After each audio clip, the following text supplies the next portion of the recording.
All right, we are here. Can y'all believe it? We're here on New Year's Eve. What a time to be alive. Again, most people are not putting out things, but y'all have some for those that are at home, working from home, or happen to get off early or happen to be off in general. Y'all got this podcast to listen to. Y'all can turn it on YouTube as well as Apple and Spotify and any of your podcast platforms. This is the Childish Grownups Show, where we like to rewatch childhood films with a twist. And we like to leave the stoop, meet y'all at home base to speak about movies. Uh, and we interested to talk about today's film. And what an interesting film to have going into the next year. Whew. Yeah. But I'm not alone. Y'all know me, of course, Maurice Hunter III. I'm here with my lovely host, Ash Bash and Mia G. How you ladies doing? Feeling good. And we're here, man. I'm hoping that y'all have truly been enjoying this journey with us. We've been spending a lot of times in the holidays. It's about to get real, realer than we might have wanted. Uh, but you know, we've dealt with the childish side. That's kind of the fun of the show. We teeter back and forth between the childish and the grown-up side, and then they all kind of intertwine between perspectives of how we review movies. So we're here and looking forward to it. But before we get into our segments, Ash Bash, you got a childish grown-up moment for us this week, the last one of this year. When you put it like that, I feel terrible. I don't have Oh one this man. week. I didn't do anything that was like that I can think of out of the norm or Mm-hmm. so I don't think I have one this week. Okay, fair enough. Mia G. You know, so many that I'm just childish in real life. So I'm trying to think of something like specific. The only thing possibly could just be like Christmas and opening my present. Like we went to my dad's house, like I live next door to my dad. Oh And wow, I had right crazy. man. Next door to my dad's stepmom, three little Mm. sisters. Sheesh. Literally, I'd be over there borrowing coffee creamer and You get it. I You can't walk outside and just walk over there. walk across the yard and Oh go wow, right that's there. dope. I ain't mad at that. It's the most beautifully convenient thing ever. Mm. Uh, my daughter's over there right now, but Ah, yeah. so I got a Wicked soundtrack vinyl from my little Oh. sister. Wow. And I got an Encanto cookbook and apron. Mm. Felt like a little kid on Christmas, like, A look at cookbook. my. I Nice. also got a rhinestone water bottle. Really, the rhinestones is the rhinestones. I'm surprised it's still popping. Like they still going hard. Like they doing it on the Stanleys. Like so you put any of those into effect yet? Not yet. I have the vinyl set up by my record player, but I'm like, I don't even want to touch it. I don't want to take it out yet. My Mm-hmm. daughter saying, "Can we listen to Get me?" Mm-hmm. Yeah, go click on YouTube real quick. Like Hey, this ain't, this is my gift. you know what I mean? Like this ain't coming out the rapper for real. Like Nah, that's dope. I had a few childish grown-ups moments. One, we had ordered pizza this week.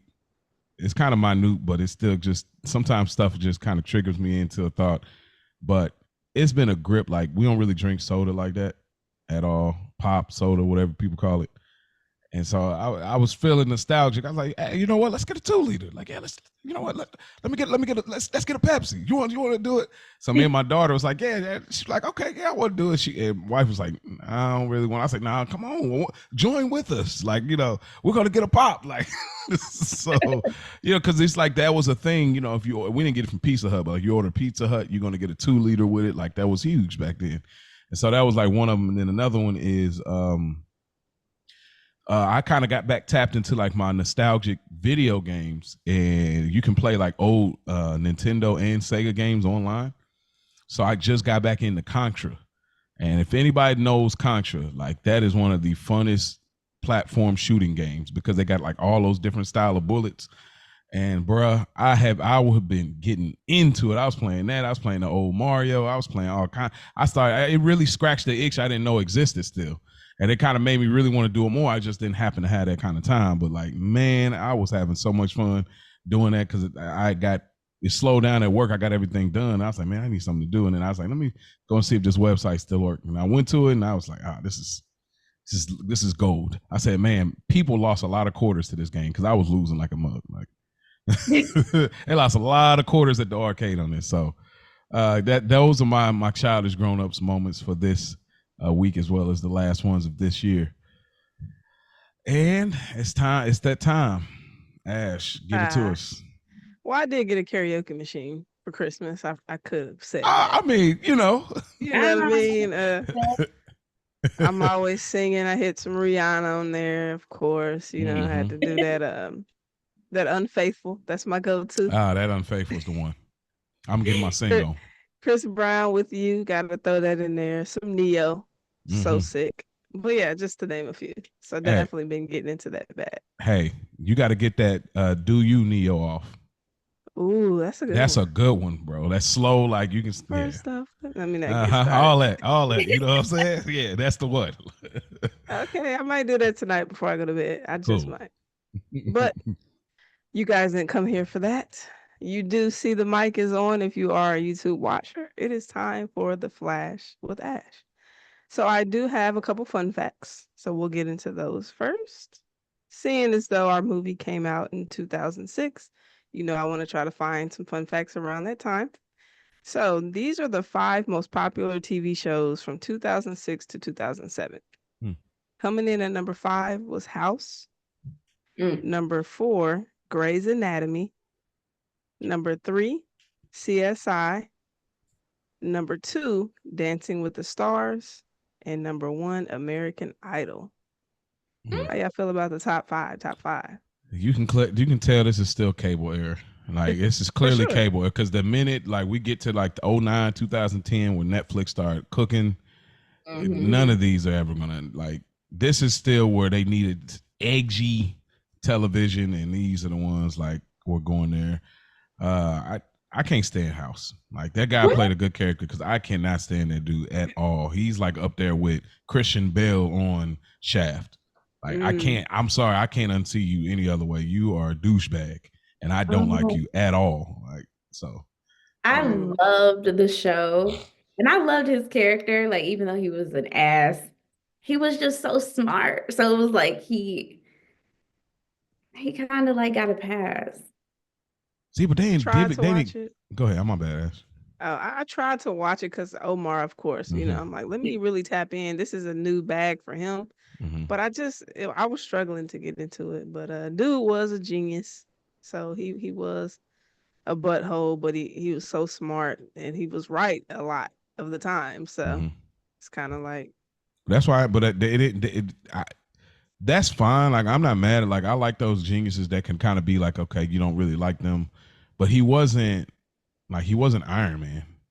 You know what I mean? Like he's not him where it's like, oh, okay, he's a little bit of a douche as well, but there's some redeemable heart about him. I just never felt nothing with him, and it's like he never got. Like I feel like the accountability. It was so much. It was just like super diet when it came to his accountability. I was like, get me out of here. Like I want to fight this dude. Like he had my blood boiling. So I couldn't. I've seen this before. Like arrogant, intelligent people lead shows where you want to hate them.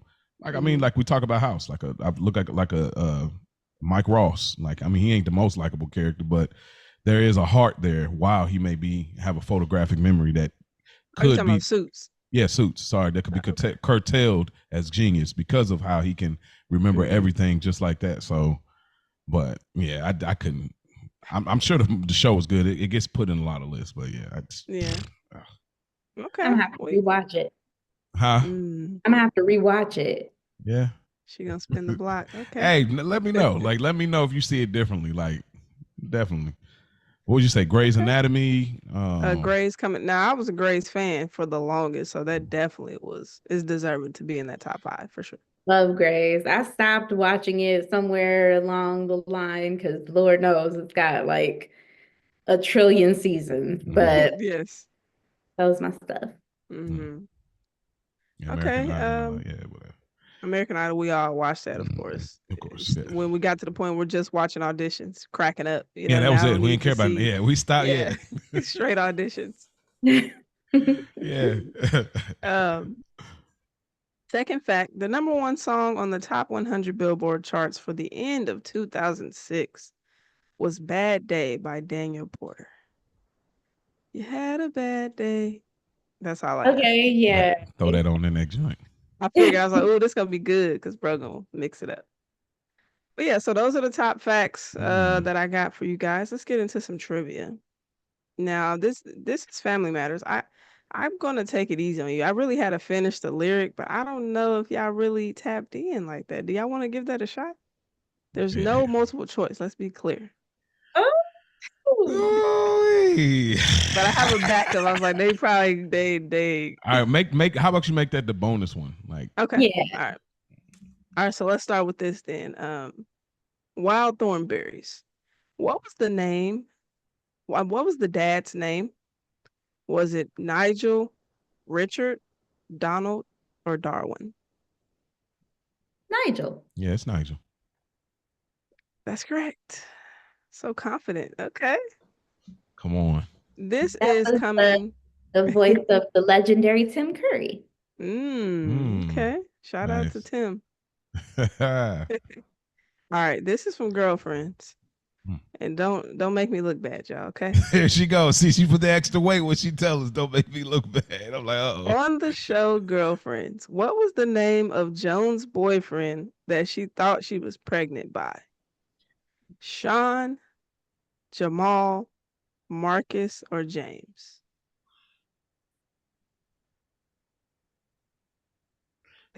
Sean was a sex addict, but I'm trying to think about that plot.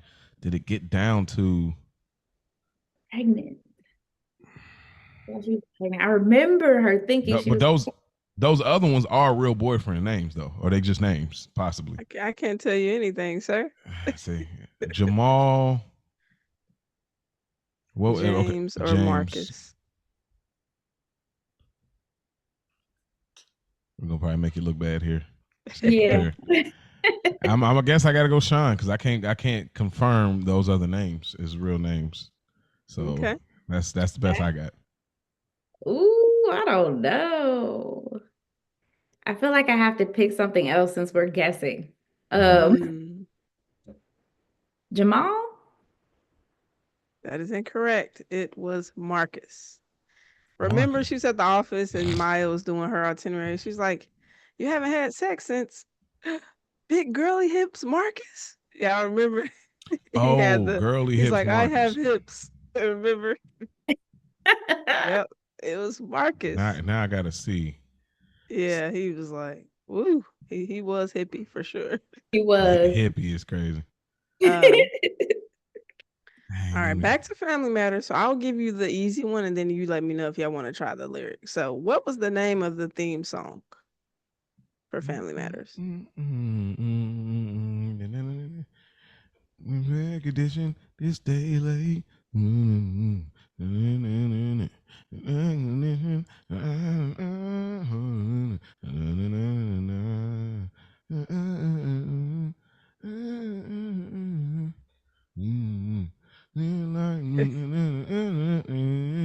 Days go by. Days go by. As days go by, that is correct. Yo, And bear with me on the mumble. hey, but you got to it. You got to it. We Yeah. was all following you, like, okay, we'll Yeah, get to I it. had to like, come on. Was you doing the same thing, Bill? Was you thinking like, okay, yeah. let me get through the because we don't know the lyrics. Let's be clear, like, Oh, okay. Well, you know, yeah. See, that's We what. Because still I have was gonna to ask do you. it though. huh? You want to do it? We gotta try. Okay. You know the verse? We gotta try to finish the lyric. Right. So I'm gonna give y'all some, and then Oh I'll tell you goodness. where I want you to pick up. Okay. Okay. Uh-oh. So it's a rare condition in this day and age to read any good news on a newspaper page. What's the next two? Rare condition. in this day and age to read any good news on a newspaper page. Need That the ball. Um, right. Bruh, I'm putting this on something, me. something, the grand design. Some people say it's even harder to find. I don't know that first lyric See, that but she leads closer to than I am. Yeah, she is. She is. You got the whole second one and the back end of that first part. Mm.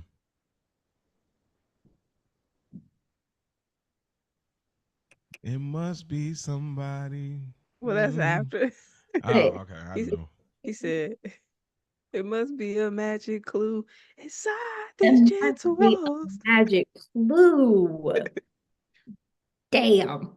No, no, It's, no. That was after what you were saying. You were still on the right track. yeah, I was going on. I thought we were like kind of conceding on like getting most of the lyrics, but not all. But well, yeah, I mean, we can get a half a point because Mia got pretty much. It's love and tradition of grand oh, design. that's the bonus part. Yeah, yeah, yeah. Oh, okay, Some okay. people say it's even harder to find. So Mia had it. Oh, okay. So yeah, no, that's fair. That's fair. Okay. So good job. You know, I gotta kind of spice it up for y'all. That's like the Dave Chappelle skit. If anybody's ever seen it, when he had the Dave Chappelle show, where they had the good times and they had to remember the lyric. Yeah. I always think about that, and it lives rent free in my head. That is It's hilarious. like I know keeping black your people don't head be knowing above the lyrics. water, make it away where you can. Temporary layoff, good time. Easy credit rip off, good time. Extraction and surviving, good time. Then he said, Hanging in hanging a in a child line. But he was saying something else. Yeah. classics. Yeah, classic. So nah. Was that it? That is all for the Flash with Ash, man. All right. Not bad, not bad. I can't believe I got that damn days go by. Whew. Yeah, you did. Oh man, that was dang the girlfriends. Man, I don't remember I heard that. I'm mad about that because I guess I ain't walk. I'm not deep enough in the girlfriend's bag enough to know all her love interests. That's the it problem. was I haven't okay. rewatched it in a while, but I feel like I should have known. I should have known that. Girlfriends is a good watch if like I feel like for me, it's like eventually I'm gonna do like a rewatch Insecure, and I'm like, okay, I feel like Girlfriends is kind of like their, you know, predecessor What? or whatever. I feel like it was Oh, inspired, like you know what I mean. There's a version of that kind of inspired from something like that, which it makes you wonder what an HBO version of Girlfriend. I mean, I guess Insecure and something. I guess Insecure, but I don't know. See, I could go on a whole tangent, Yeah, but Insecure was strictly for the millennial girlies. yeah, yeah. That was I agree. I Okay, like her thoughts. I like your thought. I'm a big fan of how she, you know, I Yeah. love talking stuff Issa. out. Yeah, Issa for sure. Yeah, I don't know if we ever had some time, but I love to just talk about that. Like maybe, hey, shout out, and I want to say shout out to the Culture Garden. Haven't done that in a while, but shout out to the Culture Garden. Shout out to We Got Y'all. When y'all do go back and when they do their best episode of Insecure, you know, I don't know, maybe there's a possibility that we might be able to, you know, stick our toe over there in their studio and get involved in that because their process is really super solid when it comes to like that. Love them. Yes. So shout out to Ray P. Shout out to School. Shout out to Rich. Those are the big cousins over there. All right. Well, Mia, you know what time it is? That machine over there. Go ahead and pull that lever back and hit us with the rewind.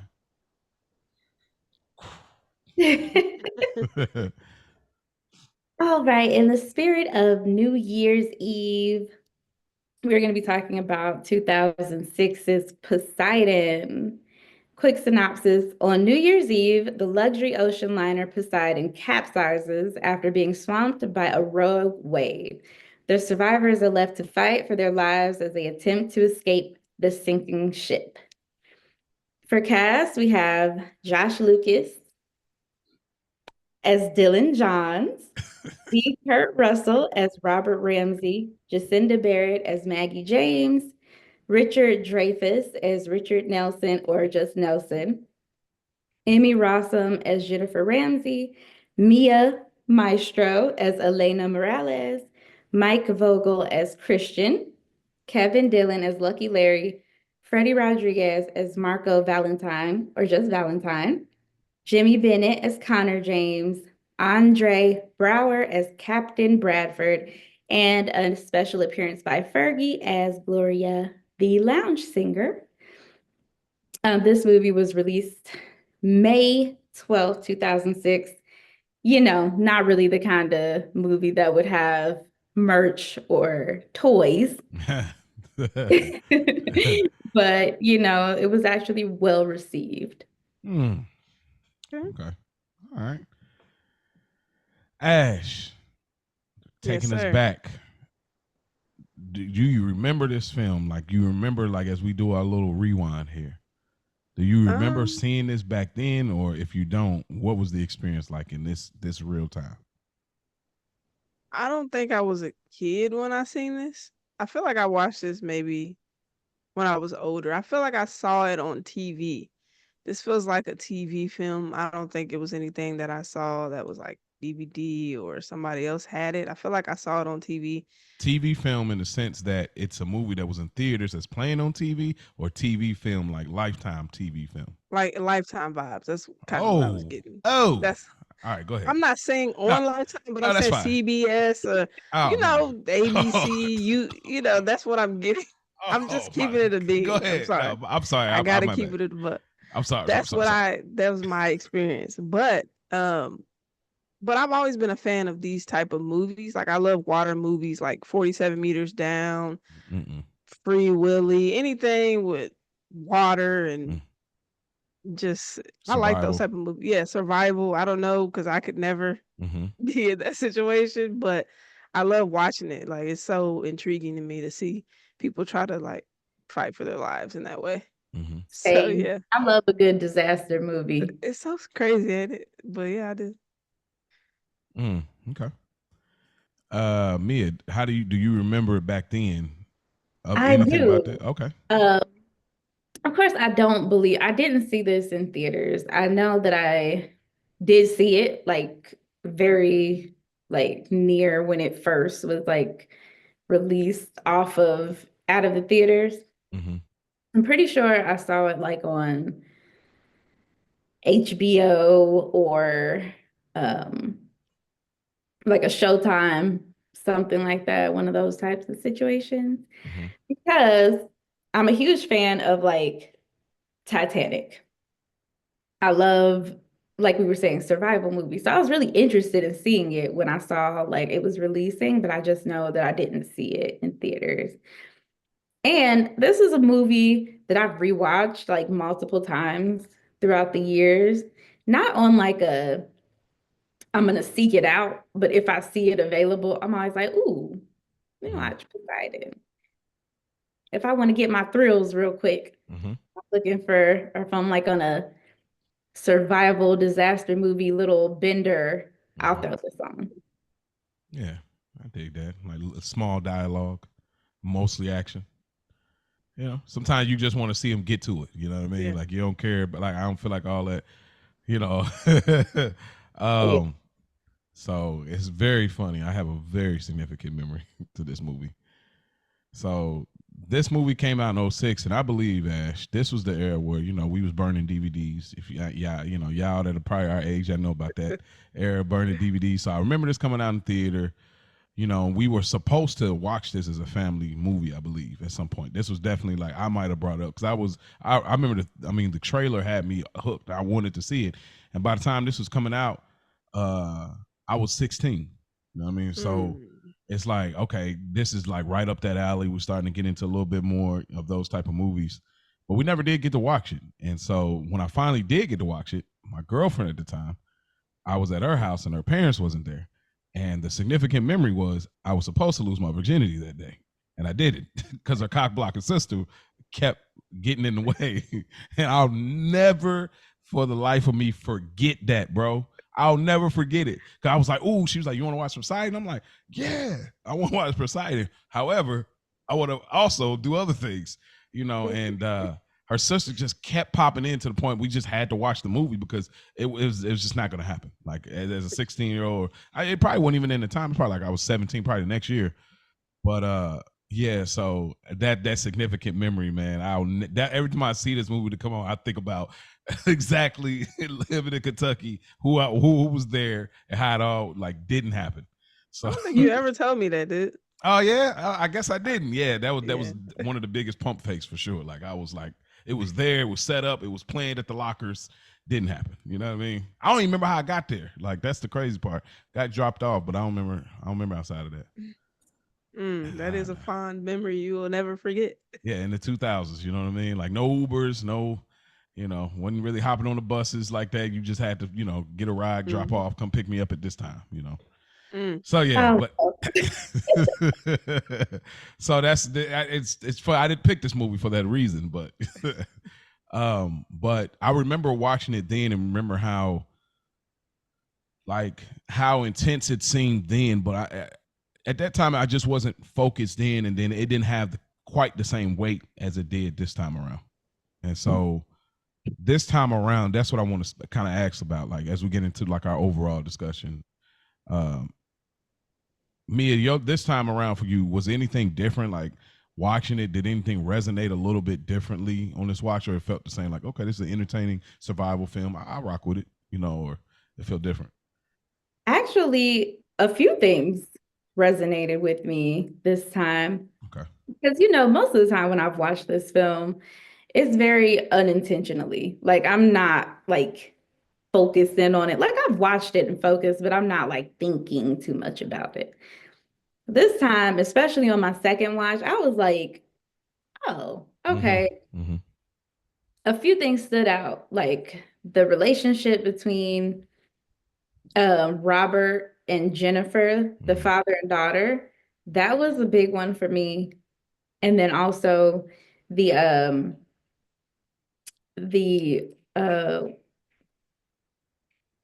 Maggie and Connor, the mom and her son. It was one of those like situations where I'm like, in this situation with my kid, we get there. She made me mad. Oh yeah. One time very specifically. And I'm like, I know exactly what you're talking about too. I know exactly what you're talking about. I think Ash probably feel the same way. There's no way, without a doubt, we can't be talking about the same. We have to be. Yes. Because it's like, how?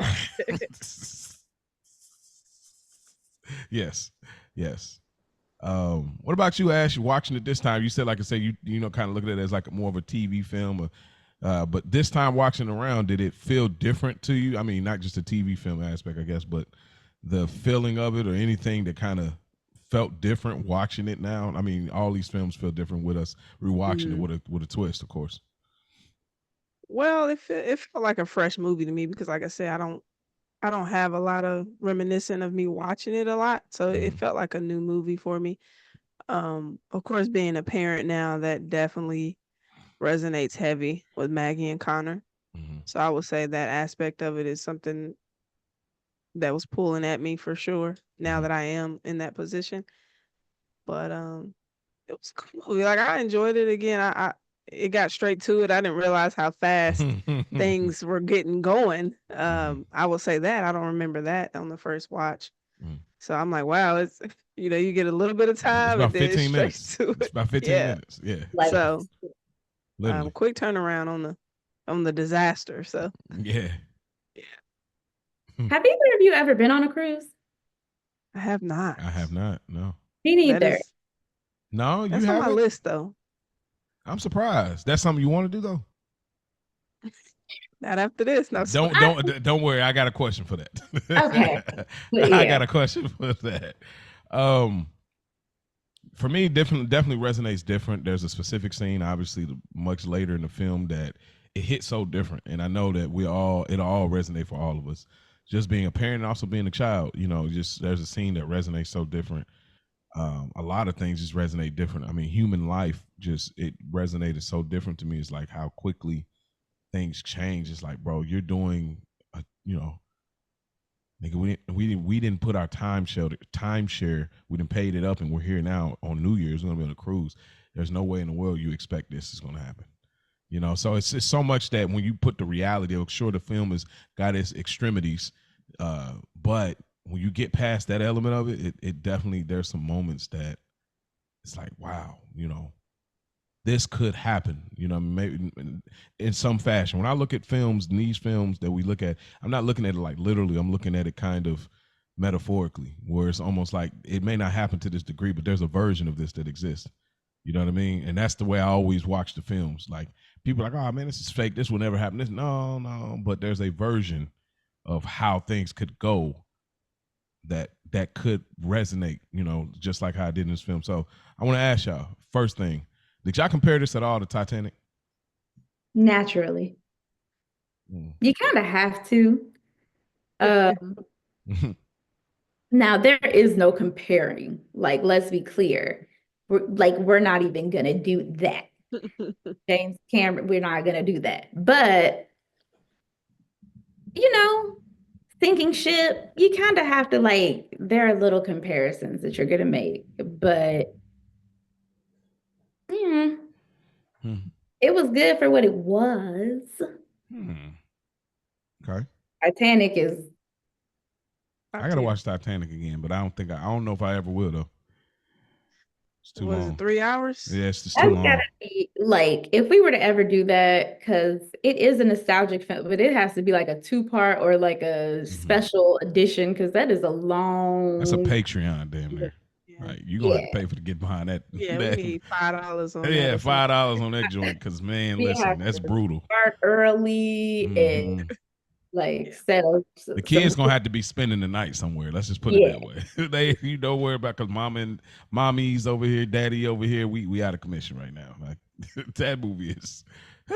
If that movie's 3 hours, I don't know how long I'm gonna record and chop it. You know what I mean? So. Yeah. Shout out to you, bro. That's why I don't know. But what about you, Ash? Did you compare it at all? Or? I mean, like Mia said, naturally with it being a ship, you know, the size of it, everything. Of course, knowing what's going to happen, you do think of the Titanic. For sure, this one was.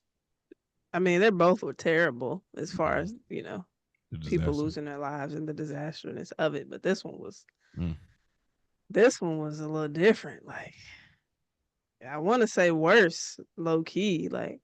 Oh, see, I kind of feel opposite. Not opposite, like, I get what you're saying. Like, I feel like this one was more graphic with the way the people were losing their lives, but I think that the Titanic leaned more into like the scale of the loss of life, and like you really saw, like, it was a slow burn for, as far as like, you spend damn near a whole hour and a half with the characters before the ship even gets any sight of water, like, you know, the iceberg. And then, like, you spend a lot more time with the bodies in the water in Titanic and like the individual characters. I think this one, you don't, like, we're so like involved with just the little ensemble cast that is on this journey, that you don't necessarily, there was like very little time spent with the rest of the people on the ship who were dying. Like, you didn't see like this, like in Titanic, you see the scale of how many people are on that ship. Here, you see the people in the ballroom. They don't give you like a huge shot of the whole ship with everybody on it, or that there are little kids other than Connor, or that there are different, you know, crew members. Like, you don't see it as much. So it didn't hit me as hard emotionally, but I do think that it was way more graphic and like anxiety driven. Yeah, I definitely think maybe the budget was a little different, you know, and maybe where the budget was used more was probably in the special effects. Because I know y'all have seen maybe the Titanic, like you'll see like the actual the set design of like how the thing just tilts and people slide down. So I don't know, it may be the same thing, but it's probably just like where the budget was utilized, because I think what you're saying makes a lot, like the scale of it. Here they I think they're trying to kind of fabricate the scale. Like we're supposed to, based on seeing the boat in the very beginning, we're supposed to kind of put the pieces together in that way, but the budget may have not given that opportunity to say, okay, let me show y'all how busy that wave got. You know what I mean? So that's a good point. I did want to apologize though. I apologize for picking this movie because this is not the energy. when I watched this the first time around, and like there's a scene I'm going to harken back to when we get into our moments that was all that I said, oh no, this boy, no, this is You don't not gotta the. apologize. I mean, You know, in a sense, it's like a light apology, just in the sense of like, yeah, I should have vetted this a little bit more. Like just a little bit more. I'm thinking about my significant memory to it. I'm right? You thinking over about the here. survival. I'm not thinking about the like. I didn't remember how how graphic it got at moments and real it got. Mm, And that part, I was like, damn, we're going into the new year with this joy. Like, you know what I mean? Because I don't mind doing the movie. Just the timing of it's like, dude, we just got off the like happy festive, a Christmas story. Merry Christmas, you filthy animal. And now we're like, doom, Poseidon. Like we're like really in it now. So yeah, Happy like New Year. yeah, that part. Happy New Year, you filthy animals. Well, I guess I don't have to ask if y'all been on a cruise ship, but I would ask, uh, would y'all be open? Would y'all have been open to? And I guess maybe it doesn't resonate, but like, would y'all have been open to bringing in the new year on a cruise? no, Okay, nice. Hmm. I need to be on land. Yeah, I feel that. I don't want to be in a plane or on Yeah, water. I'm good. Uh, this movie, obviously, for some people that watch it, it definitely make them reconsider things. Again, this is a depiction, but nonetheless, there's still a version of this that exists and is possible. Is there any movies that come to mind that had you thinking twice about doing certain things after watching it? Because this movie obviously is one that be right there. It was like, do I really want to do a cruise? Is it that deep? Do I need to? Whatever. So Yeah. I just wanted to see if there's any movies that you've seen and come to mind that you was like, I'll give some if y'all need a second to think. Obviously, first thing is Final Destination. I don't know who didn't. There's too many scenes. Everybody pick one. Pick one. Like anybody. I don't care how many times you've seen. There's at least something in there. They had You the might have. roller coaster in there. They had the That roller was coaster in there. that Yeah. was Oh, Final Destination 3, I think. Yep. yeah, like At nah. 3, 2, the logs on the back of the semi. Like you, Oh yeah, bro. It don't matter. Pick a scene. Any scene. Like you that's a could good be the one. shower, the chorus, rapping, like all. Pick a scene. Any scene. There's gonna be something in those movies that make you think differently. Like you lifting weights. Or let me be careful. Make sure to. It don't matter. It's Final You Destination as a whole, as a unit. There's for me that definitely made me. So to this day, I really don't ride roller coasters. Uh, it's, Ditto. I didn't really do it before, but I really wasn't into it after that. And there's a funny story. Me and Ash, we may share that if that becomes a film that we review one time. If that film comes to light, that'll probably definitely be on me and G. That Right. decides to pick at our brains in that sense. But I'm trying to think of some other films. Y'all got any films that come to mind outside of the Final Destination? It's gonna be so this is a little dark. Bear with me. So I've always been like, I told you guys, like I've been flying since I was really little. And I've always loved to like when I was a kid, I loved to fly. Um, and I never was afraid of it ever. Mm-hmm. And that fateful day happened. And there Mm-hmm. was a specific movie that came out about um one of the incidents that happened. It was called United 93, Mm-hmm. about United Flight 93. And after seeing that, I was like kind of terrified of flying for a little while. Now I still fly Mm-hmm. frequently when I can. But I think that one for sure. Then the film Volcano, Mm-hmm. Mm. even though it took place in LA, it still kind of had me like terrified of like underground Mm, like trains, like subway stations and stuff like that. oh yeah, oh yeah, absolutely. Um, I'm trying to think if there are any more. Like this film didn't really stop. Like I've never had the desire to go on a cruise. Like I have a family, like my cousin. She goes on cruises all the time. I mean, multiple a year most of the time, and she loves it. I have never like had the desire to go on a cruise. Mm. Something about feeling I'm trapped. I'm like 50-50 kind of like I be wanting to just for the idea of it, but like partially it's like I don't know if it really takes that for me. I've done like day trips, like a little 2 hour, 2.5 hour joint that may run you deep around this like deep little river that brings you back to like I've done that and I'm like, that's cool. All right, I'm good with that. But like actually days and in, I don't know if I don't know if I really desire to be honest. Like What sleeping on you know what I the boat. mean? What about you, Ash? Like Um, I do want to go on a cruise. I want to at least do it one time. Mhm, I like the ones that obviously stop places like you get off a couple hours at the Bahamas or so mhm, that is on my list to do. Hopefully next year. I do want to do it at least once.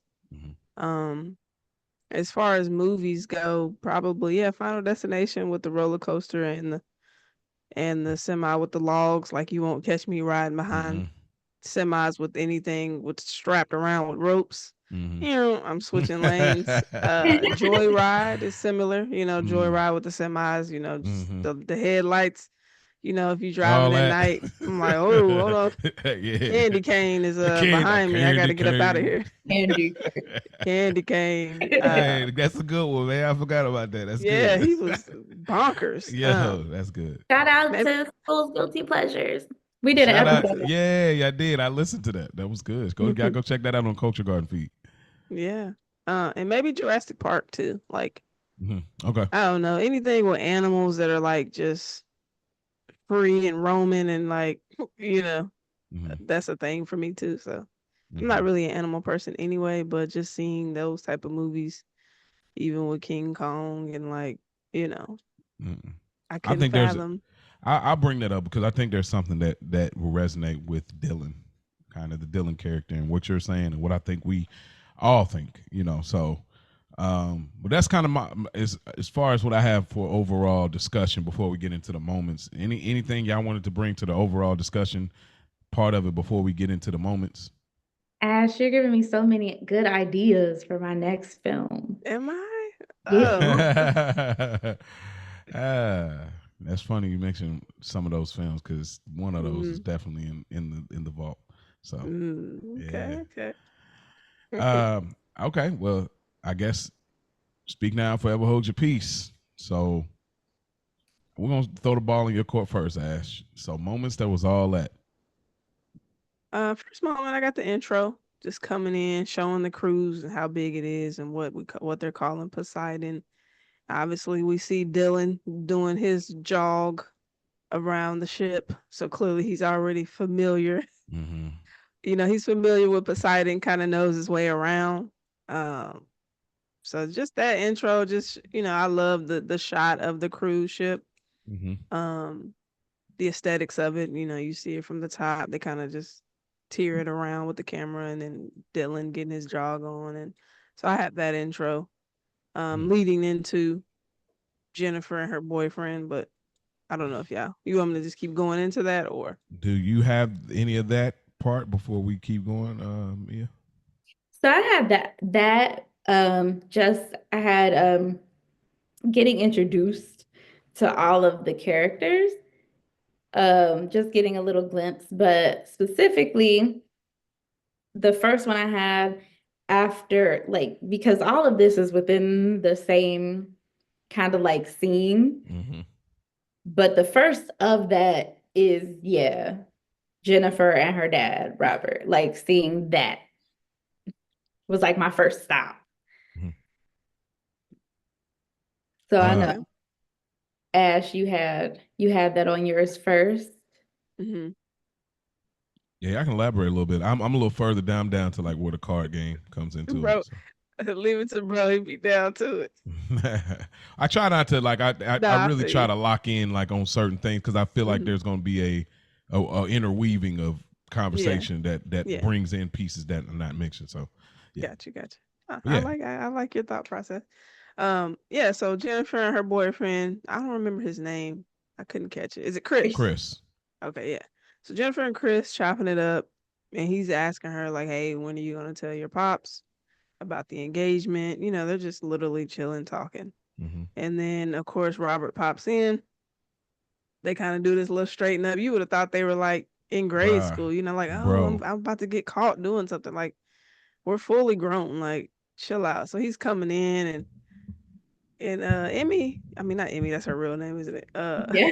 Jennifer, she just was not having it, you know. She was like telling him, "Don't patronize me," like, cause he being all kind of sarcastic and like uppity and all that, and she's just like over it at this point. And he asked Chris, does she do this with you?" And he just looking like, well, clearly not. Like you're being overbearing and like treating her like a little girl. And I don't know if there was something like where he didn't like Chris. I mean, of course, it's too early because I'm just like, why was it such a thing? Maybe it was just him letting her go and blossom, or was it a thing with Chris? It's probably tied into. Oh, go ahead, Mia. No, I was gonna say going like forward to the card game scene, like no, I literally think he was just super overbearing. Like Mm-hmm. he had a thing about her, like growing up and just being in any way like desired by it. Like I'm like, sir, they're sitting on the couch, and he's Mm-hmm. like, I thought we talked about what? What are we supposed to be doing? Mm-hmm. You don't feel comfortable with us in here alone at all? What exactly are you uncomfortable with? I'm gonna push Right. back on that a little bit though. Hmm. Y'all say she treating her like a little girl, but isn't she acting like that way? You ain't bring this up to your dad that he ain't proposed. Like so, in his mind, when I went through the process of actually getting engaged and married, I never forget my father-in-law said like I don't befriend boyfriends. You know, what I mean? I don't build towards I don't build relationships towards boyfriends, only husbands. You know what I mean? So in this situation, you're a boyfriend and she invited you on a cruise and I let it fly. Yeah, we all in the same room or whatever. I let it fly, but he's a boyfriend. You've had many boyfriends over your life. He can come and go like the rest of them. She should have been told him for real. Like if she told him his respect level, which it did change through the film. And I think that part she should have done that for whatever reason. Why that she was holding it off, I That's don't the know. key right there. Why didn't she? That's I know. That's what I'm saying. He makes it hard on her. To tell him that you're, but Absolutely. Why would she be hiding? I don't think that makes her a little girl. I think that just gives the dynamic of how her dad is. Like I could be telling you anything that you don't agree with and you may not be receptive to hear it. And so she probably was trying to find the right time, but just with him it's never a right time. You do just have to rip the band-aid off, but yeah, that just shows like I can't come to you about certain things. I have to agree with Ash, and I have to push back again on the whole boyfriend conversation because there's a difference between, you know, human decency and like you don't have to be his friend, you don't have to build a relationship with him, but you don't have to be an asshole either. Like there's I feel like the reason why she didn't tell him again is because you see how he asked her, she had one button on her little flat chested top that wasn't buttoned, and he's Mhm. like, can you just button your like, what is your deal, sir? Mhm. Like, chill out. And so I feel like, everybody is not a confrontational person, self included. I avoid conflict like the plague. And Mhm. so she probably knew or had an inkling of how that conversation was going to go. And she was probably just trying to rev herself up to do it, knowing the type of conflict that it was going to cause because her dad still sees her as a child. Mhm. Yeah. I can relate. I still don't think he's. I still don't think he's like being indecent though. He's overbearing, but he's not indecent. He didn't. He didn't treat Chris any kind of way. I never felt that he was being like a douchebag to Chris or nothing like that. He was an overbearing father, but I think it really was just something that tied into his wife leaving him. And he just wasn't ready for his daughter to leave him. Like I think that's what that was. The whole thing is like you're overbearing because that may be who you are. Your protective figure was a mayor. You was a fireman. You're just this overly protective leader that likes to be over which Lucky brings that up at some point. But you don't mute Ash. But yeah, I think it's that. But yeah, I see what y'all saying though, no doubt. But yeah, so I mean, well, the only thing about the card game I just wanted to bring up when Dylan had just said, I was the happiest when I was broke. You know what I mean? Like, and that people think that is such a cliche statement, but it is not. I promise you, it is not. Like I mean that in the sense that it's not so much like, oh, would I go back there and struggle? No, it's more so that because I didn't have much, I had less responsibility. That's kind of to me, I look at it now where you say when I was broke, I was happier. It's more, I don't have this big house to clean these 5 rooms, these 3.5 bathrooms. I don't have, my bill to be this high, my rent to be this, or my mortgage to be this high. I don't have now this extra nice car that cost me another, when I had this little raggedy buy here, pay here car, when I had this little 2-bedroom apartment, that's why I think when people say that, it's like, no, it's just a less responsibility. And so it freed me up mentally to not have to carry so many, I don't want to say burdens because you wanted these things, but like responsibility. So that statement, I mean, J. Cole said it on Forest Hill Drive, he said it was on one of the, I can't remember the record right now, but he said it on there, which was like just a pivotal. I think it's on No Such Thing as Life That's Better Than Yours. But anyway, yeah, that's what I got as far as the card game. Of course, and Dad been overbearing, ask him, can you just button it up? So, I don't think even if you are broke, you necessarily have less responsibilities. I think it's more difficult to, pay for those things. You still can have all those things and still be broke. You know what I mean? But I do get the mindset as far as like, you just appreciate what you have more when you are in maybe a less desirable financial state. But I don't necessarily think you have less responsibilities. It's harder for you to take care of those said responsibilities. Um, but yeah, I had that too. The card game and just the dad being overbearing. One more button, please. And then she pretty much said what his hand was with the cards. And so he folded. So I was like, that was a checkmate moment. I did like that. And I think there was a little part right before that when we got introduced to Nelson, right? Where he was on the phone, leaving a voicemail and saying, give me a call back by midnight for old time's sake. I was curious of who he was leaving that for. Was he gay? Yeah. Okay. Because I wasn't sure, but because I thought he said something when he was at that table, But yeah, just the introduction to him, he obviously, as we continue to get further, he was in the slumps, feeling the way he was feeling to be able to, go that extra mile. But yeah, so I had that little part right before the card game. Okay, Mia. I had just more introductions, like figuring out that Elena, I have thoughts on Elena. Getting introduced to her, and when she bumps into Dylan, and he kind of figures out right away that she is a stowaway. Um, she didn't come through the ship the same as the other guests. So you see her, you learn that she snuck on the ship, and you meet Valentine and realize that he snuck her on the ship, trying to get her to, I believe they were going to New York. And he tells her, don't come out anymore. Like, I could lose my job. You're not supposed to be on here. Anyway, I know we'll get there.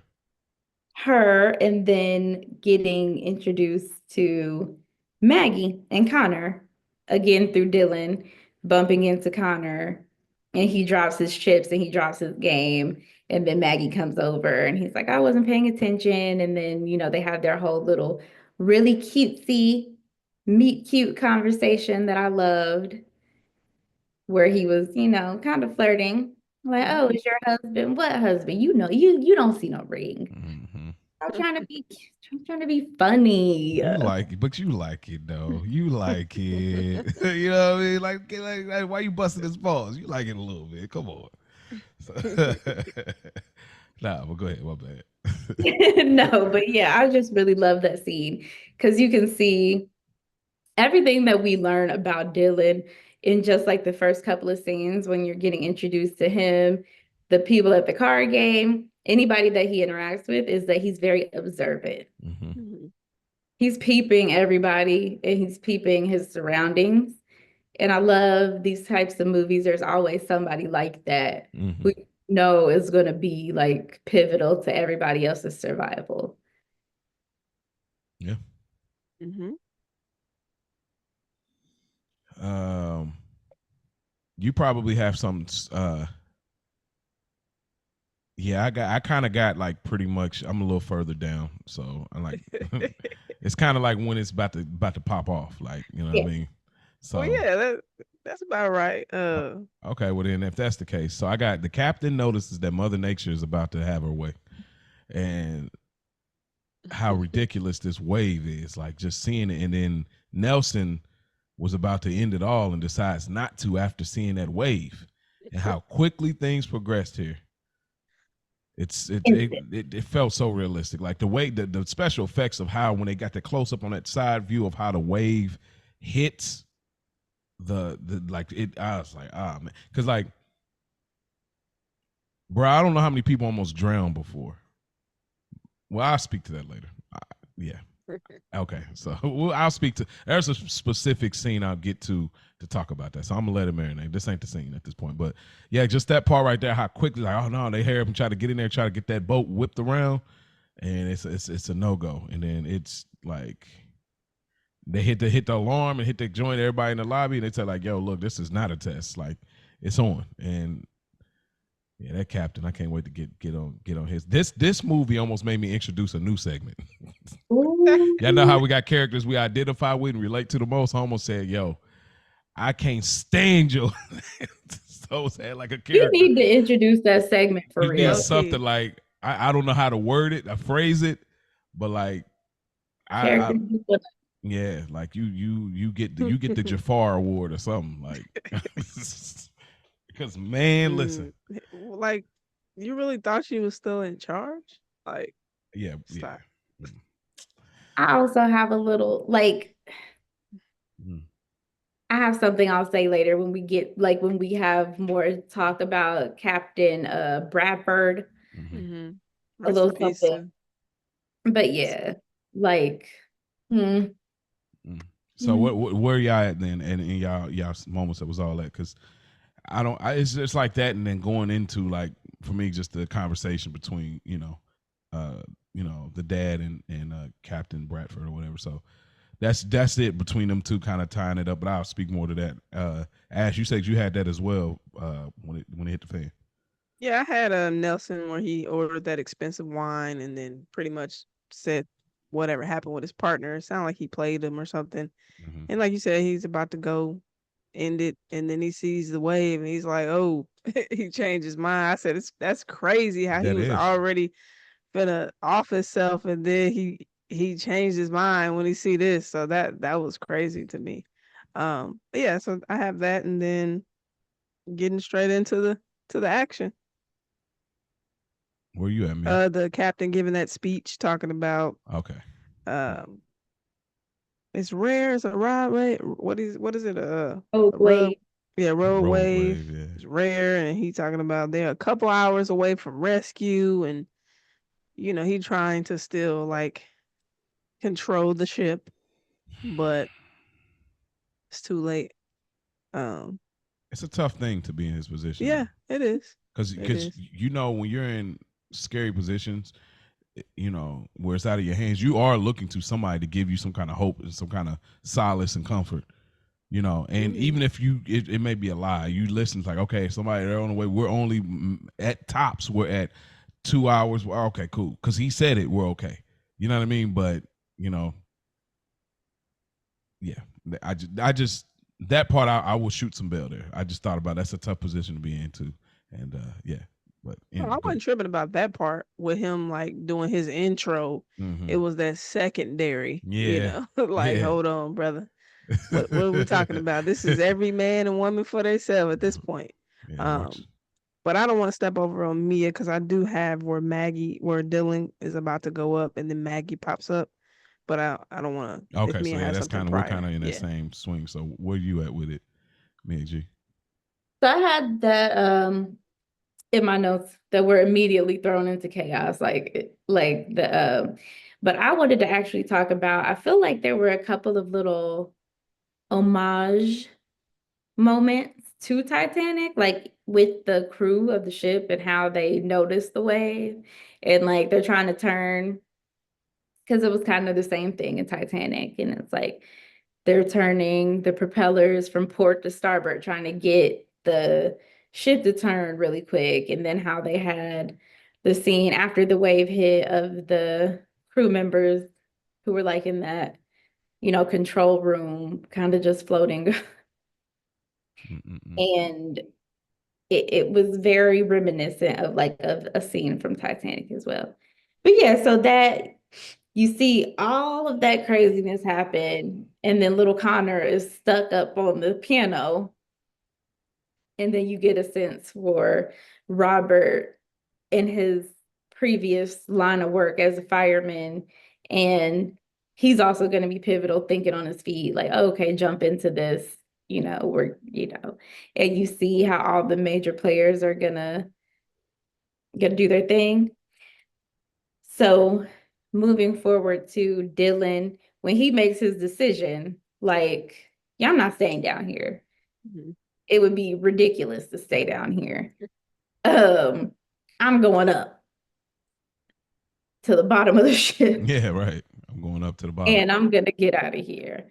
And he really doesn't. He's the lone wolf guy. He doesn't really want anybody to come with him. But you get your few people who are survival minded and they're like, hold on, Mm-hmm. if you're leaving, we're leaving. Like, Do you think Dylan could have made it if he was by himself? mm-mm. Okay, Nope. fair. Okay, that's all I wanted to. Just that was just like a sidebar. That I was like, he's one of, if you want to go fast, if you want to go far type of situations, and that was like he would have went fast, but he would have went fast. You know what I mean? But he went far, obviously as far as he needed to, with more people. So, but yeah, in that scene, Ash, I'm with you where like conversation between Robert and Captain Bradford, just saying that like, hey, look, I like on some like I can withhold you, like I can hold you back. And it's Right. like, bro, listen to me. You out of your jurisdiction. Like you can't do a damn thing, bro.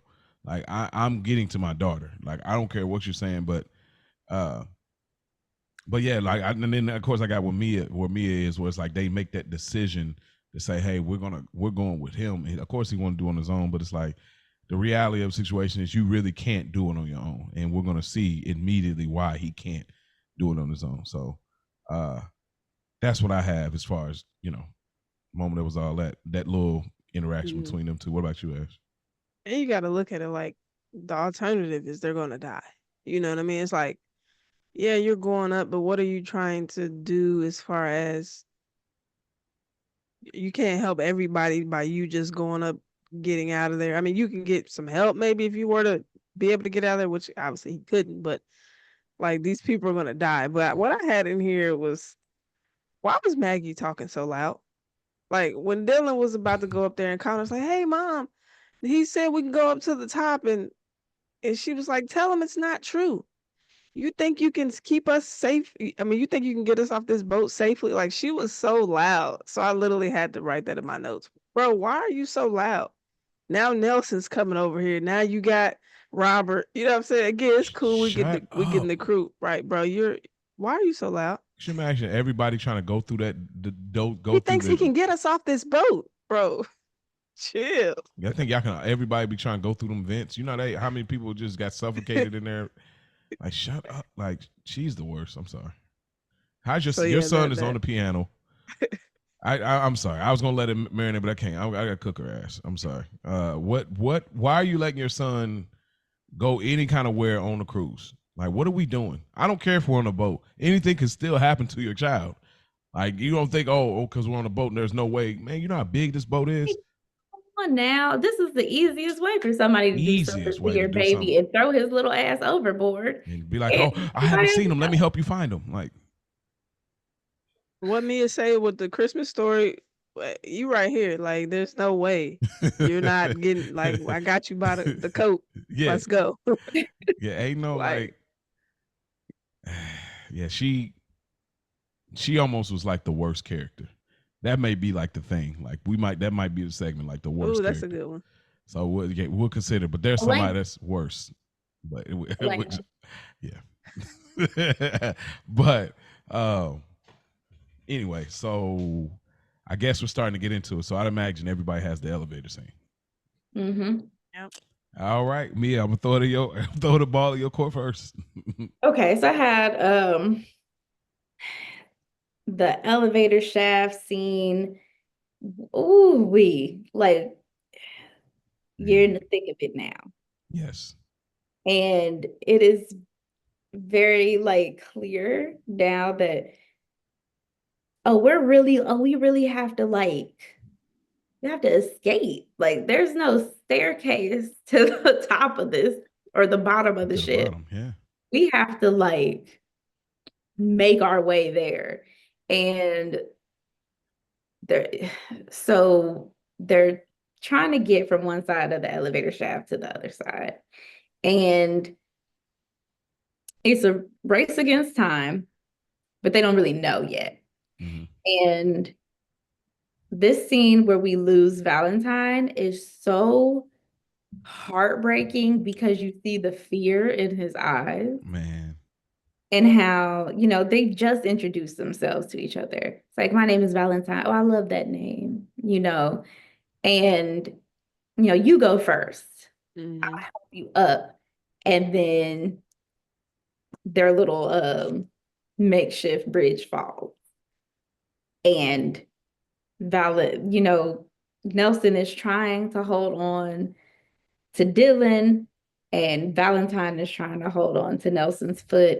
And this is where you see that Dylan is very survival minded. He says, shake him loose. Shake him loose or you're both going to die. And you can see in Nelson's face that he feels so bad that he has to do it. He's like, I'm so sorry, but get off me. But the fear, oh, I'm sorry, but I gotta. What you got to add to this, man? I mean, Mia covered everything on the board. It was a sad situation. Again, he was like, "No, you go first." He was holding it at the end while everybody's walking past. Then you got Nelson, the guy that giving everybody the lift, the old guy. Which didn't make sense aesthetically. Yeah. I don't know why they wrote it that way. Exactly. But I was like, why would they make him be lifting everybody? And he's an architect. He only lifts his hands, bro. Right. So I'm like, okay, that's already why? But yeah, I mean, everything Mia said, it was unfortunate. It's like, push him off. At first, I thought he said take him off. Like, I didn't know if he was talking about his said hands kick him off. I think he said shake him off. He said shake. Oh, okay. Because, I was like, it was sad, the fear in his eyes. I mean, unfortunately, everybody wasn't going to make it.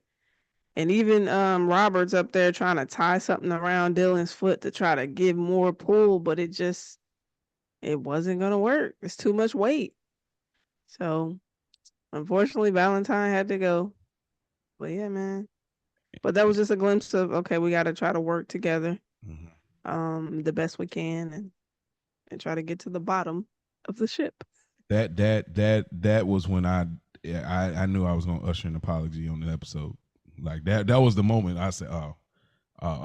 He wrote in his notes, sorry, guys. No. As soon as I see it, I said, oh no. And because I was like, dang, because they seen the heart of Valentine of, bringing a girl on. What's her name? What's her? Elena, yeah. And him having to do it, and then just even saying kick him off, get him off, and he's like, I'm sorry, and he's like having like, bro, the emotional feeling that I had right there, just like from Valentine's, like your dreams are crushed. And not only that, but like you get like the Mortal Kombat finish him ending. Like it wasn't even like on Yeah. some like you fall down to the spikes, you know what I'm saying? I'm like, Yeah, I God. love Bridge, that. And the then I mean, elevator. then the elevator, I was like, God, man, I felt I paused. It took me a minute to recover, bro. Like I really that's when I realized I said, okay, I got to really put my seatbelt on because we're getting into like this is for real life or death all the way. This ain't we ain't having fun. This ain't so that part. Of course, that and then just like the thing they do really well with the Dylan character is when death happens, it's this thing they do this unspoken thing, and that's where I feel like there's some brilliance in the writing because they open that elevator back up, and when they do, it's Dylan looking at Nelson. They don't say a word. They just understand how tough that was, but they don't Hmm. speak and try to console because they got to keep going. And Yeah. there's another moment that happens like that that's even more jarring, Hmm. and I love that they do that unspoken thing. So, uh, yeah, that scene really gets into it. Ash, well, let's see where you at. What's the next moment you got this all at? Um, it might be a little further. I'm more there climbing up that thing, and well, and Lucky's a part of this. Okay, I'm there too. What about you, Mia? I'll have right before that when they all meet up in the little dance club and rescue them. Like finds his daughter, and then they Oh, find okay, yeah. Lucky Larry beneath the pile of bodies. He's like, "What did you do to all these people? Like what, sir?" Drunk, mad drunk. He Left was him so right drunk. where he was at. Period. Yeah, yeah. You know what? Go back to sleep. You're dreaming. Don't worry about nothing. It's all good. Just by when you wake up, it'll all be over. When you wake You're up, gonna wake up. it'll You all ain't be gonna be over. in the water. That's for Yeah, it'll all be over. Just don't even worry about it. You rest your little head. Thought Chris' sure. leg would be more jacked up though. From Once being they dig, stuck under that thing. yeah, I thought it was gonna be a little more. See, I see when I watched it, I thought that too, but then when I really noticed how he got there, he slid like he was sliding towards it and it was already in place, so it didn't fall on his leg. So Mm, I was like, okay, it's not crushed, it's stuck. So whatever it is, it must be too low for him to turn his foot sideways to pull it out. So I was like, okay. that's the only thing that makes sense. Because I was wishing, I'm like, how are you this good of a swimmer? Your legs should have some kind of crush on it. But when I Mm-hmm. looked at it a second time, which is good to watch this twice, I said, oh, Yeah. he slid down into it. And once he got in, it's like when you put your head, shout out to Gina Waters, when you put your head through the headboard and then you can't get your head through it, like, our brother when he got his head stuck in the chair. Like you can get Yeah. through, but then you can't bring it back out. You know what I mean? So it was one of them type of situations, I think, but That some people makes might say that sense. don't make sense. So I don't know. But anyways, were you done elaborating on your scene before we get into the, them trying to get across? Yeah, that was it. Just that they all kind of ended up to how they all ended up together that way. Yeah. Okay.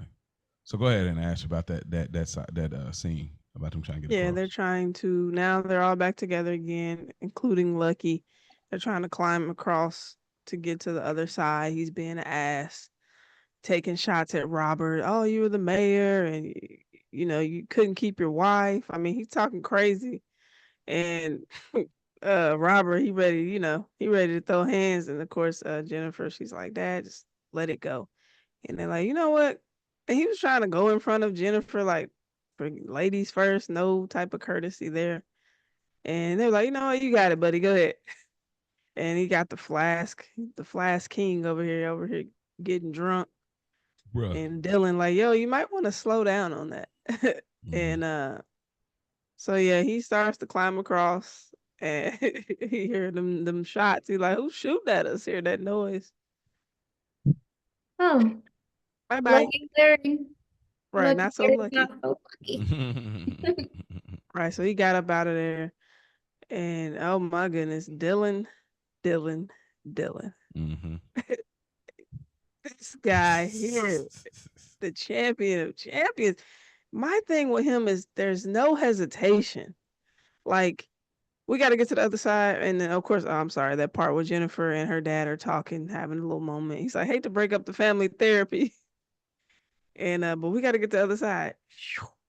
Jumps down to the, what is it, fire down there? Was that Yeah. oil building up? All type of stuff. Mm-hmm. He just dives down there. Like, he is the GOAT. Yeah, he It's the is. shirt. Yeah, that's it's the shirt. Hey, That's a Dylan. fact. Listen, I'm looking at him a different way. I'm definitely looking at him differently. Dylan, Yeah. I got that too, just like that kind of dad and daughter interaction, and you know, him diving in, like you said, with no hesitation. I think Dylan is the type of person that made peace. Did we ever catch his occupation? He was a professional gambler. Yeah. Oh, it's a professional gambler. Okay, because I thought it was someone with the submarine or something. Like I don't know. I guess I misheard something, but I knew he knew about the gambling really well because there was something he said about that. But okay, but I think he just lived his life. Well, maybe because he's a professional gambler, they're leading us to believe that he's okay with risk. Like he literally risks everything every day for a profession. You know what I mean? So maybe that's what it is. He's at peace with rather he could lose or win. Like, and then maybe that's what we're led to believe in this scene and throughout. You know, well, you gotta think, bro. Like, I was just like, man, bro, you know how hot that water was,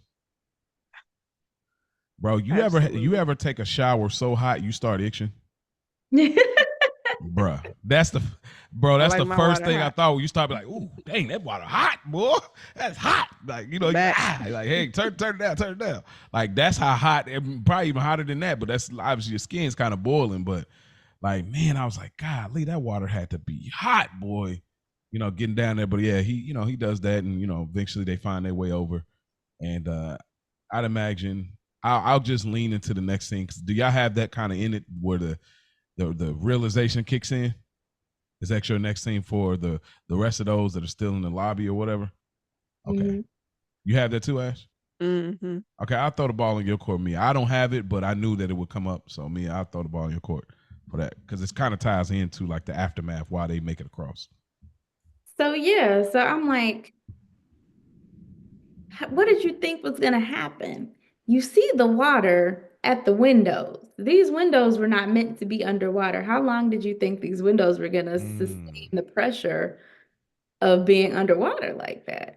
So, you see the windows start to crack.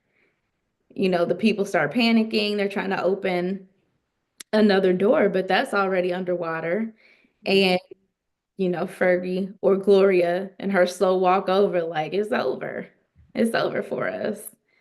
And this is where I feel like they didn't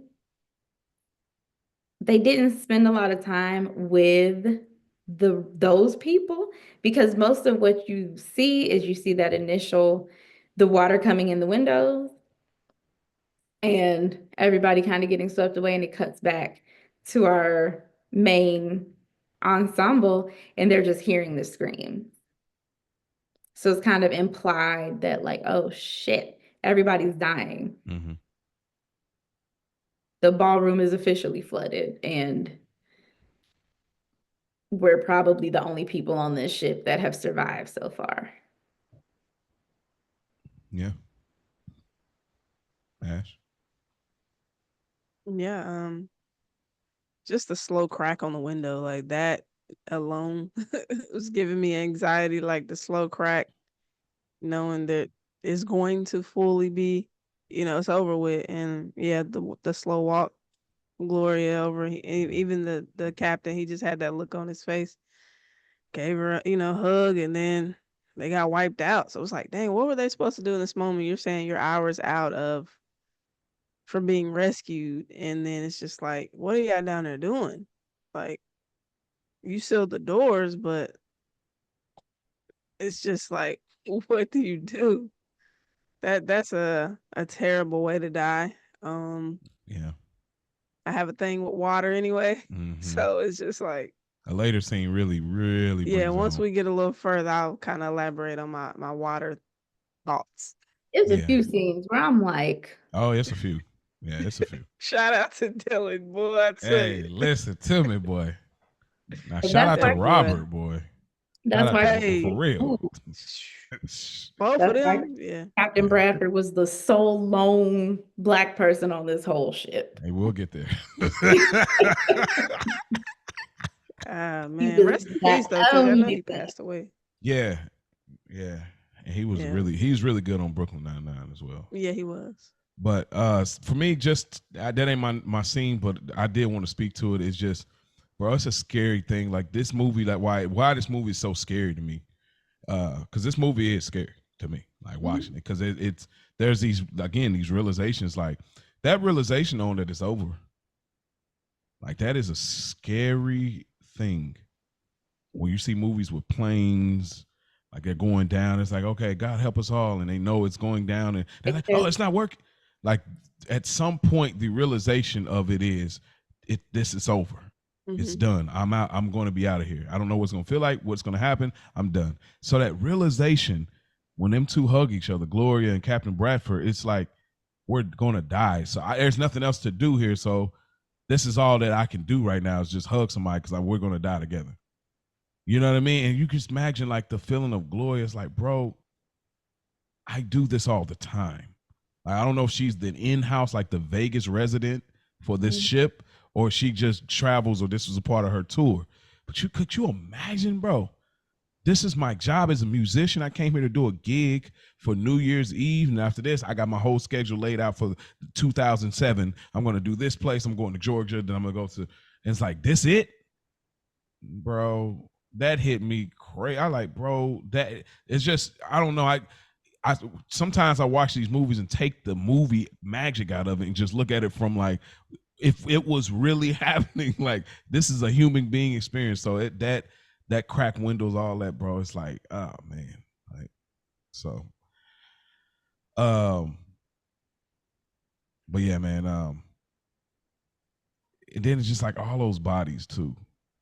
Hmm. No proper funerals for none of these families. mhm. You know, it's like again, yeah, we don't go really dark on Childish Grownups, but this movie has that type of feeling, which I've apologized at the top of this episode, but it is that type of movie. But yeah, so and just like not having those proper burials and all that and identifying and all that. So anyway, uh Mia, what's your next moment that was all that? So I have the vent scene. Yep. Now, they hear everybody died. They're finding their new escape route. They figure out they have to go up, shimmy up this vent to get to the next room. And Elena, girl, girl, she would have been left right where she was at. I'm Okay. sorry. Yep. She was pissing me off so bad. No, Yeah. I can't do it. Just leave me. No. Okay, girl, bye. Because you're useless. Like you are, oh my God. She was making me so mad. I have a thing with movies where I have like a real like anger. Whenever there's a scene where there's a sense of urgency, like it's life or death, and there's someone who is holding up the process. Like you're holding us up. You're causing unnecessary time to be spent trying to coax you into doing this thing that is going to save your life. And that really frustrates me so bad. So I was already frustrated with her in the first place because I felt like from the beginning when Valentine told her not to come out, and the next scene you see her in, she's in the dance club, and it's like, girl, you just don't do nothing that you supposed to do. So I already had a little bit of a frustration with her, but this scene just put her in that worst character bag Rungs. because it's like, girl, then they get in the vent and Nelson's shoulder gets stuck. And he's telling you have to reach up and grab his foot. And she's like, no, let me out, let me out. Right. Listen, if I was Nelson, I would have kicked her in the forehead. She made me so mad. And it's like, you, Connor is more helpful than you. Like this little boy is That's like crazy. and he got more heart than you. Mm-hmm. Like, she just made me so mad. But anyway, aside from her ridiculousness, basically they shimmy up the the vent. They do eventually get Elena to reach up and help Nelson, like hold his foot so that he can wiggle his arm loose. But then they're stuck because, the vent is covered. And they have to push little Connor up there to try to turn the screw because his hand is the only one that'll fit. And then it's stuck. So they need something to use as a screwdriver. Meanwhile, the water is arising. And this is one of those moments where I'm like, oh my, Mm-hmm. listen, Mm-hmm.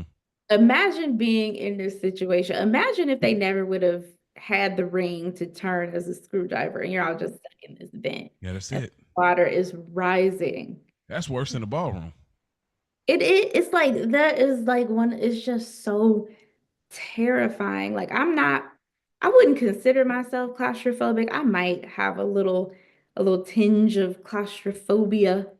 Mm-hmm. More so, I don't like feeling trapped, not necessarily close spaces, but just the feeling of being trapped in general Yeah, like is more so my phobia, which that. is why Yeah, I don't do cruises.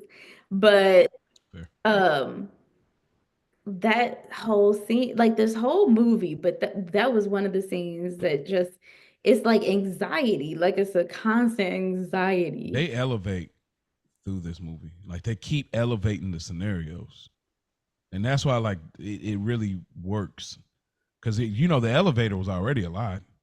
They got this little chair hanging off this much of a ledge.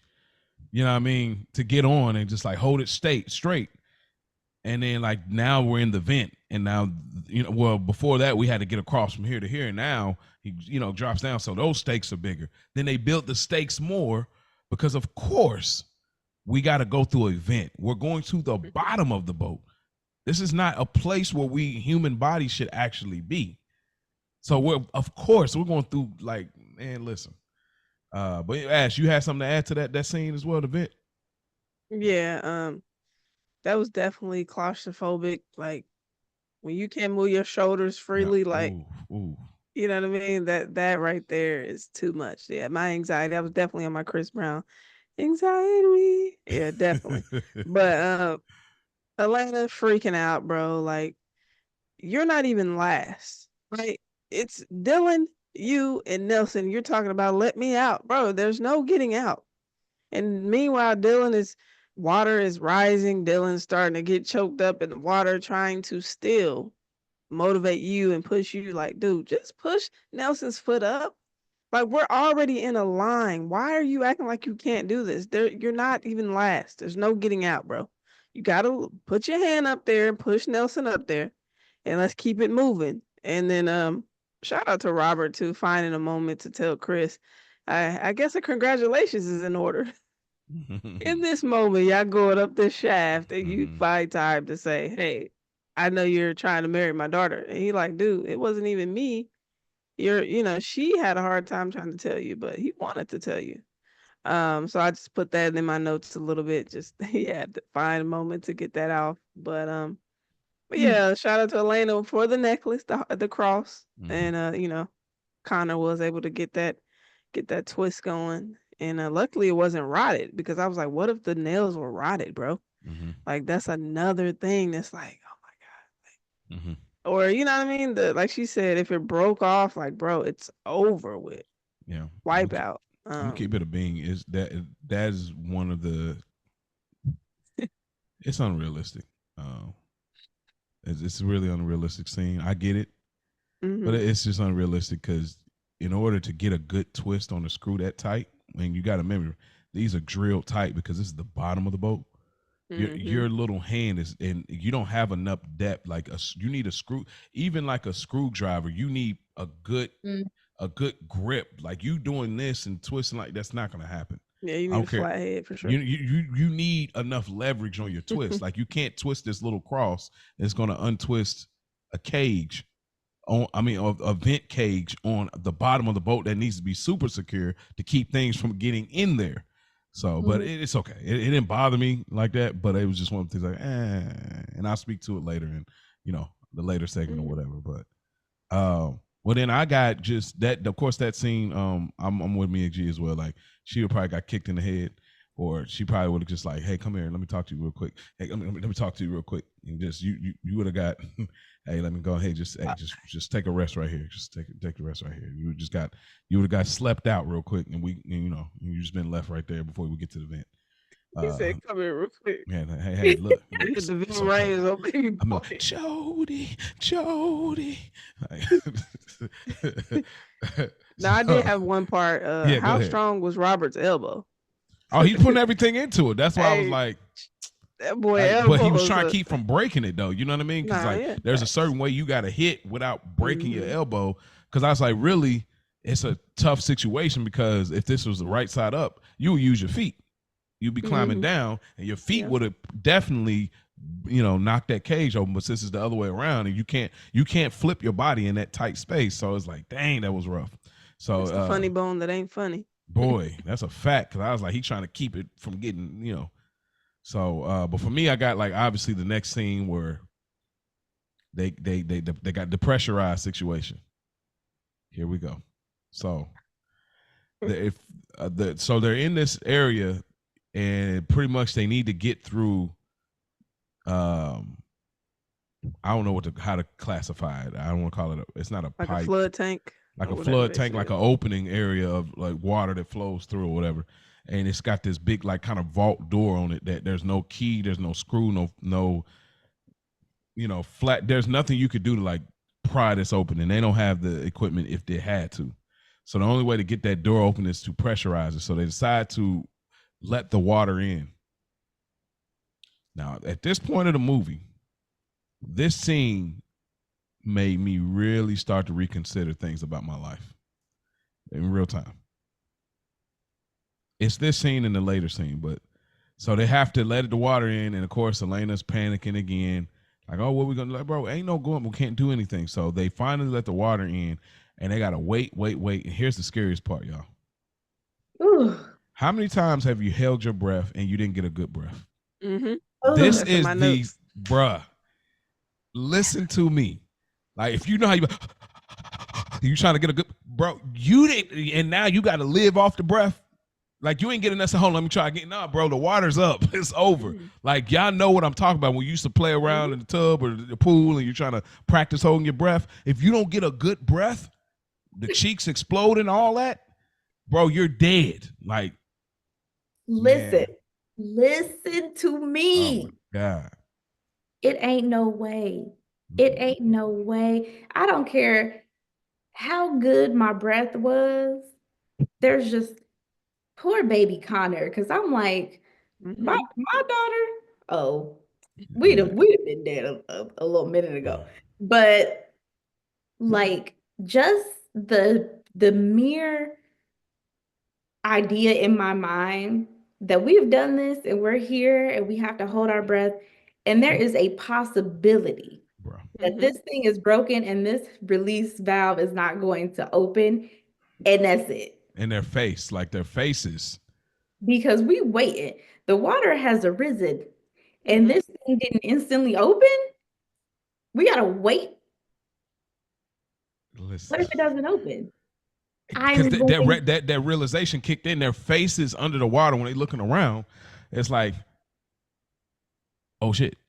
At this point, like, go ahead and go and let them waters in your lungs, man. Go ahead. You can't swallow or nothing. Like, say you just had to get one more swallow in before you hold your breath. There's nothing. It's over. And the fact that Robert, he closed the thing, so he took all options away. Remember, he went and closed it. He was like, now flood it. You know what I mean? It's like you're not prepared. There's no time to try to get yourself prepared for this situation, bro. The water is rising. And I'm looking at Chris because they had that scene on Hill where he all the way to the top before the water. And bro, I can't this is a terrible way to hold your breath. Like to catch your breath this way. That's not. I didn't see no deep breaths from nobody. No. bro. He's like the little breaths is not go. This is where it would have ended for me Oh, I would have been because done right there. I'm not a if it strong didn't, swimmer. Number one, okay, and I don't know how long I can hold my breath. I know definitely not as long as it took that thing to open. We should have timed it and seen how long it took for that to cut open. we That'd have should have, been dope. we should have. That Because there's no way. I still think right here, I still think there's a possibility I could still live.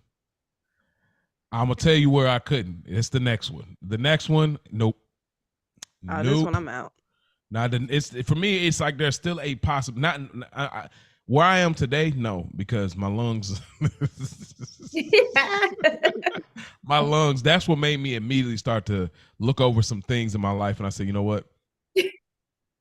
I gotta make some adjustments. Like immediately. Like I was like, okay, because again, this is not what the movie's for, but it definitely made me look. I said, okay, you want to be able to be prepared for as many situations. You can't be prepared for everything, but you want to be prepared for as many situations. And when this happened, I said, okay, I need to be able to get lung strength, heart strength. I need to be able to, have certain physical things possible, like just your average athleticism that we used to have as kids. Need to be prepared for that. And this movie definitely brought that. So yeah, I got that of course the pressurizing, like, man, that whole thing, like, godly. So I'd imagine everybody has the next scene too, because it like now we're locked in with them. Ash, I'm gonna throw the ball in your court then first. So you got the next scene where pretty much they're in the next Again. they gotta swim again. Yeah, I have that.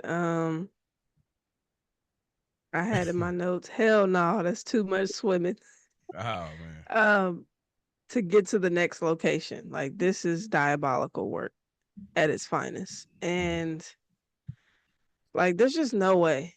Like this is too much swimming for me. Like this, my anxiety was completely at the maximum capacity. Like I can't imagine. First of all, swimming is draining. Like it takes so much energy to swim, and then they're carrying stuff, trying to y'all packing Connor around, passing him around like a baton. Is like, bro, I can't. Like mentally, I can't. Physically, I can't. So yeah, they're swimming to get to the other side. Poor Elena. This is what I caught on the second watch because I was like, I didn't notice that she hit her head. So, because I'm like, okay, she got caught on the barbed wire or whatever that was. And like, Nelson, he turned around, kind of kept checking, making sure that she was still with them. And then she hit her head, and then you see the blood come out. I'm like, oh, because I was wondering, I'm like, what happened? Like, I thought she just ran out of breath on the initial watch. I'm like, oh, she hit her head, so that probably took her out. And then, yeah, man, they bring her up, and just this was a tearjerker for me. Like when I saw Dylan, and he was getting teary eyed, like, and he was talking about trying to get her back to her little brother and everything, and his emotions had me. I had a glory tear. I was like. And like you said earlier, bro, like no words to it, just like we could see it. Like, oh, that broke my heart. Even though she was getting on our nerves, like that still was just like. Because in this situation, I'm with her. You have to swim your way to your next destination. And it's not no smooth, easy swim. You swimming through torn up compartments of this shit. Stuff is grabbing at you, falling around you. You don't necessarily know how far you have to swim. Like, and I think I got some strong lungs. I'm a stairmaster queen. Okay. But to have to hold my like again, the feeling of being trapped is like having to hold my breath under this water, and I can't see the end. I can't see where it ends. So I don't know if or when I'm ever going to make it out of this water. That is like a mind trick thing for me that I don't think I would make it. I feel like if something like that happened and my dress got caught on something while I'm swimming under here and I don't know what it is, I'm a freak out too. Probably would have been the end of me as well. It reminded me of on Fear Factor when they had to swim through those tubes. You remember that? I don't. Fear Factor is but I remember Fear Factor, but I don't remember that specific challenge. And swimming with no goggles, like I can't have Yeah, my eyes eyes open. open. Like that's not something that I can do. Oh, I Um, wear contact lenses. I would have been done. burnt up. You hear me? That I would have just had to live with. I'm like, hey, my eyes is gonna be, hey, yeah, that day it's over with. Don't know. But for me, like the first time I watched, I was like, when I seen Elena, what happened. I always forget every time I watch the movie that she doesn't come back. Like I always forget when they bring her back to do the pump, do the resuscitation, nothing. She doesn't come back. But when I watched it the second time, it really resonated where it's like, bro, I have been in 8 feet. I don't know if it was 8 or 12 feet of water, like just a pool, but it was deep. It probably was 8 feet, felt like 12 because I was small and it was a kid. And our cousin's like local apartment pool, and I was at the bottom. Somehow, some way, listen to me. I was swimming back up vertical. You can see the sun beaming through the pool, and you're looking and you're swimming upward, and you feel like, oh, I'm getting closer, but you realize you're still not as close as you think you are. And before you know it, you start realizing that breath running out. You start hearing that. You start hearing that sonic clock. That din din din din din din din din din din. Like it's like legitimate. You're hearing the clock. I'm about to run out of breath, and I'm about to do the same silent reaction. That dome, like, and I'm literally like, oh shoot, I'm not close. You're like, now you're moving, like trying to go, and it's like, bro, that panic and literally like like, and so seeing that when she got caught on the loose wires and noticing it and looked and then like started panicking because she couldn't get off. Like, listen, bro, anybody would have panicked in that situation because you're already like, I'm trying to be calm. I'm holding my breath. This thing is holding me up. I'm gonna die right here. Like that's the immediate thought. It's not, oh, what's on me? Let me get it off so I can keep going. The minute something holds you, something's trying to keep you here. That's where your mind goes psychologically. Whatever's trying to keep me here, I'm gonna die right here. And so that at first I was gonna be like, man, you shouldn't have panicked, because she panicked in the last one with the pressure room where she was looking around like, but and then of course the one before that in the pipe. But this was a moment I was like, okay, this actually makes more sense. And it was just unfortunate that we lost her. But like, man, again, the Dylan thing, that quiet, unspoken, just because now he's really dedicated to getting these people out of here, not just himself. He has something to gamble for real. He putting it all on the line for them. He's all in. Yeah, like that pun right there. So yeah. I think I may be a little further down. I'm all the way pretty much where Robert, Jennifer, and Chris have a talk. I'm before that. Okay. Ash, you before that? Robert, Jennifer, and Chris. Yeah, I'm before that.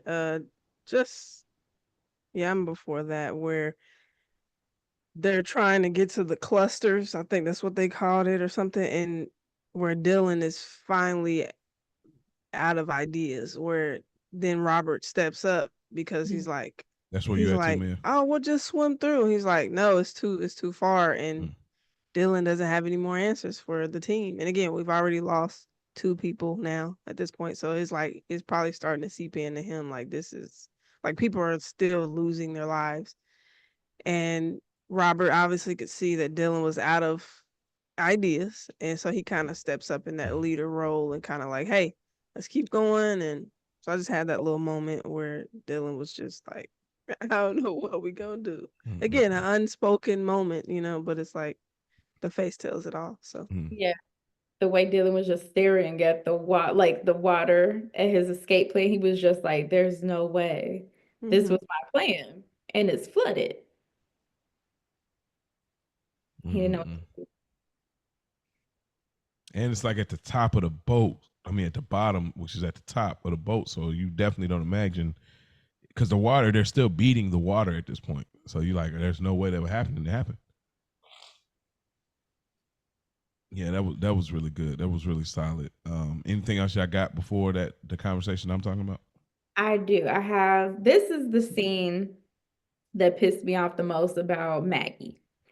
So after they find out the little escape plan, their escape route is flooded, and Robert's like, okay, everybody look for an alternate route. So they're standing there, they realize, like, they're starting to hear like the explosions. coming from beneath them where the water is starting to rise, the mechanical issues. And Maggie's like, oh no, not again, Connor. And I'm like, girl, what do you mean? What do you mean? Where is your child? How, I'm about to after cook her. everything that's happened, after everything that's just happened, after everything you've been through, you ain't got that little boy by the back of his shirt, and you've lost him again. The water is arising, and now somehow little Connor ended up on the other side of a wall, and you can't even get to him. Like, are you like? He would have been in a chokehold. Like I would have been holding him. Like I've been dragging him everywhere like that. He was too comfortable. Like Because you. Connor is a little wanderer. Mm-hmm. No, little boy, you stay right here. Yeah, I can't wait till we get to worse characters. Yep.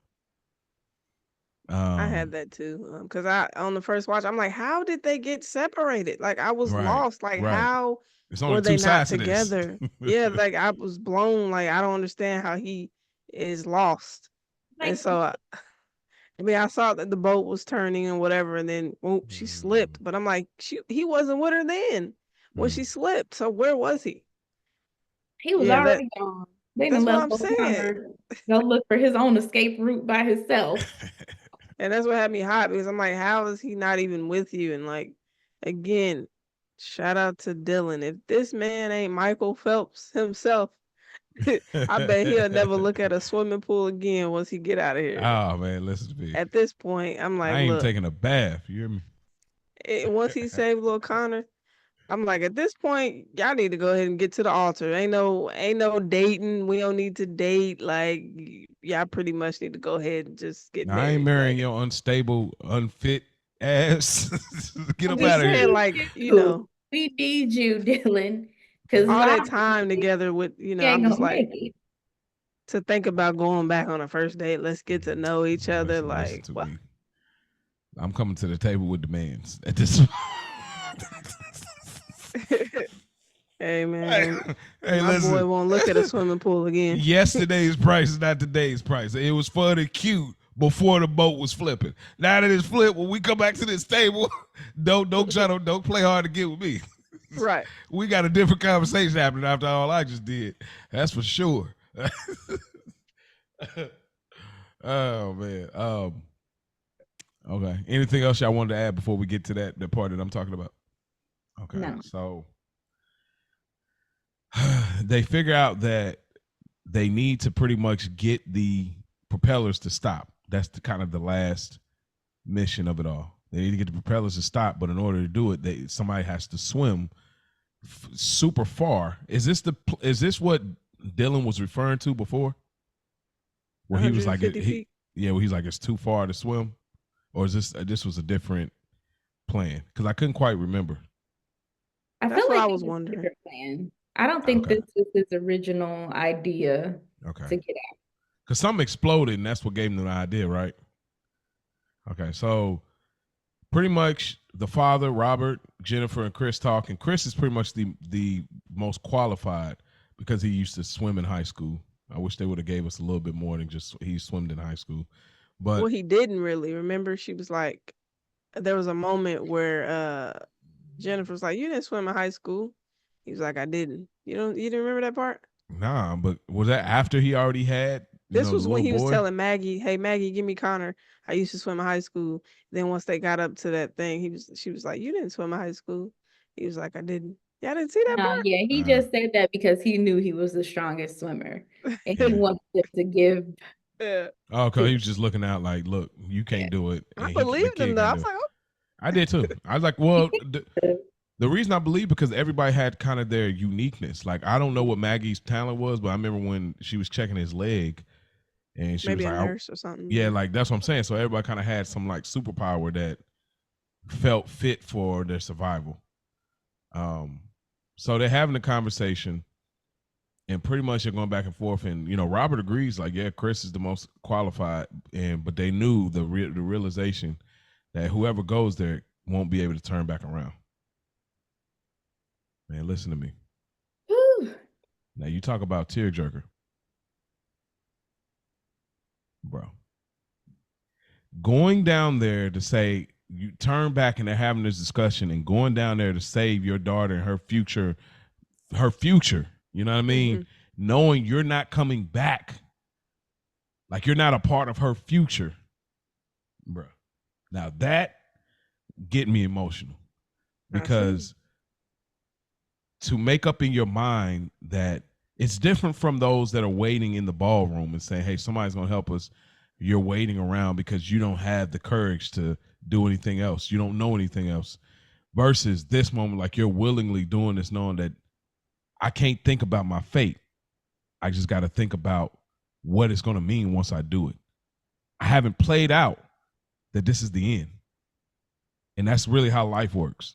I haven't played out some point this is going to be my last breath. It's going to be the last time you see your kids, last time you see your parents, or your parents last time see you. You don't play that stuff out. And that moment when he does that, and then like, I mean, God, like losing the breath, and then just like the real acting of it, like the like, oh my. Listen to me, bro. You talk about not want to go to no pool, not want to go on a cruise. But anyway, set aside the funny stuff, like just making that sacrifice, and even did dying and having like kind of that last like kind of post-mortem, like he's like in between worlds kind of. I feel like he's still like in his body, but he's transitioning, but he's still kind of there, and he's able to tap the button. And then like just like going back to the crew and the fact that like they realized it worked. But then it's like, it worked. Like, man. But you have to think about how quick he had to make that decision because his initial plan was to stop the propellers completely. And that button was broken. So he's down there, he's losing breath. And you see the panic in his face when he realizes that that button doesn't work. So he can't stop the propellers, but he's down there. He has to do something. I have to figure something out. So I can't breathe. I'm drowning, actively drowning, but I'm still looking for a button, something that I can do to help them. I have to save my daughter because I can't I can't die in vain here. And I just left her there. So little callback to when I think it was Chris who said, if we just throw something up there and stop the propellers, and he said, no, they're going the wrong way. Whatever you throw up there is just going to throw it back.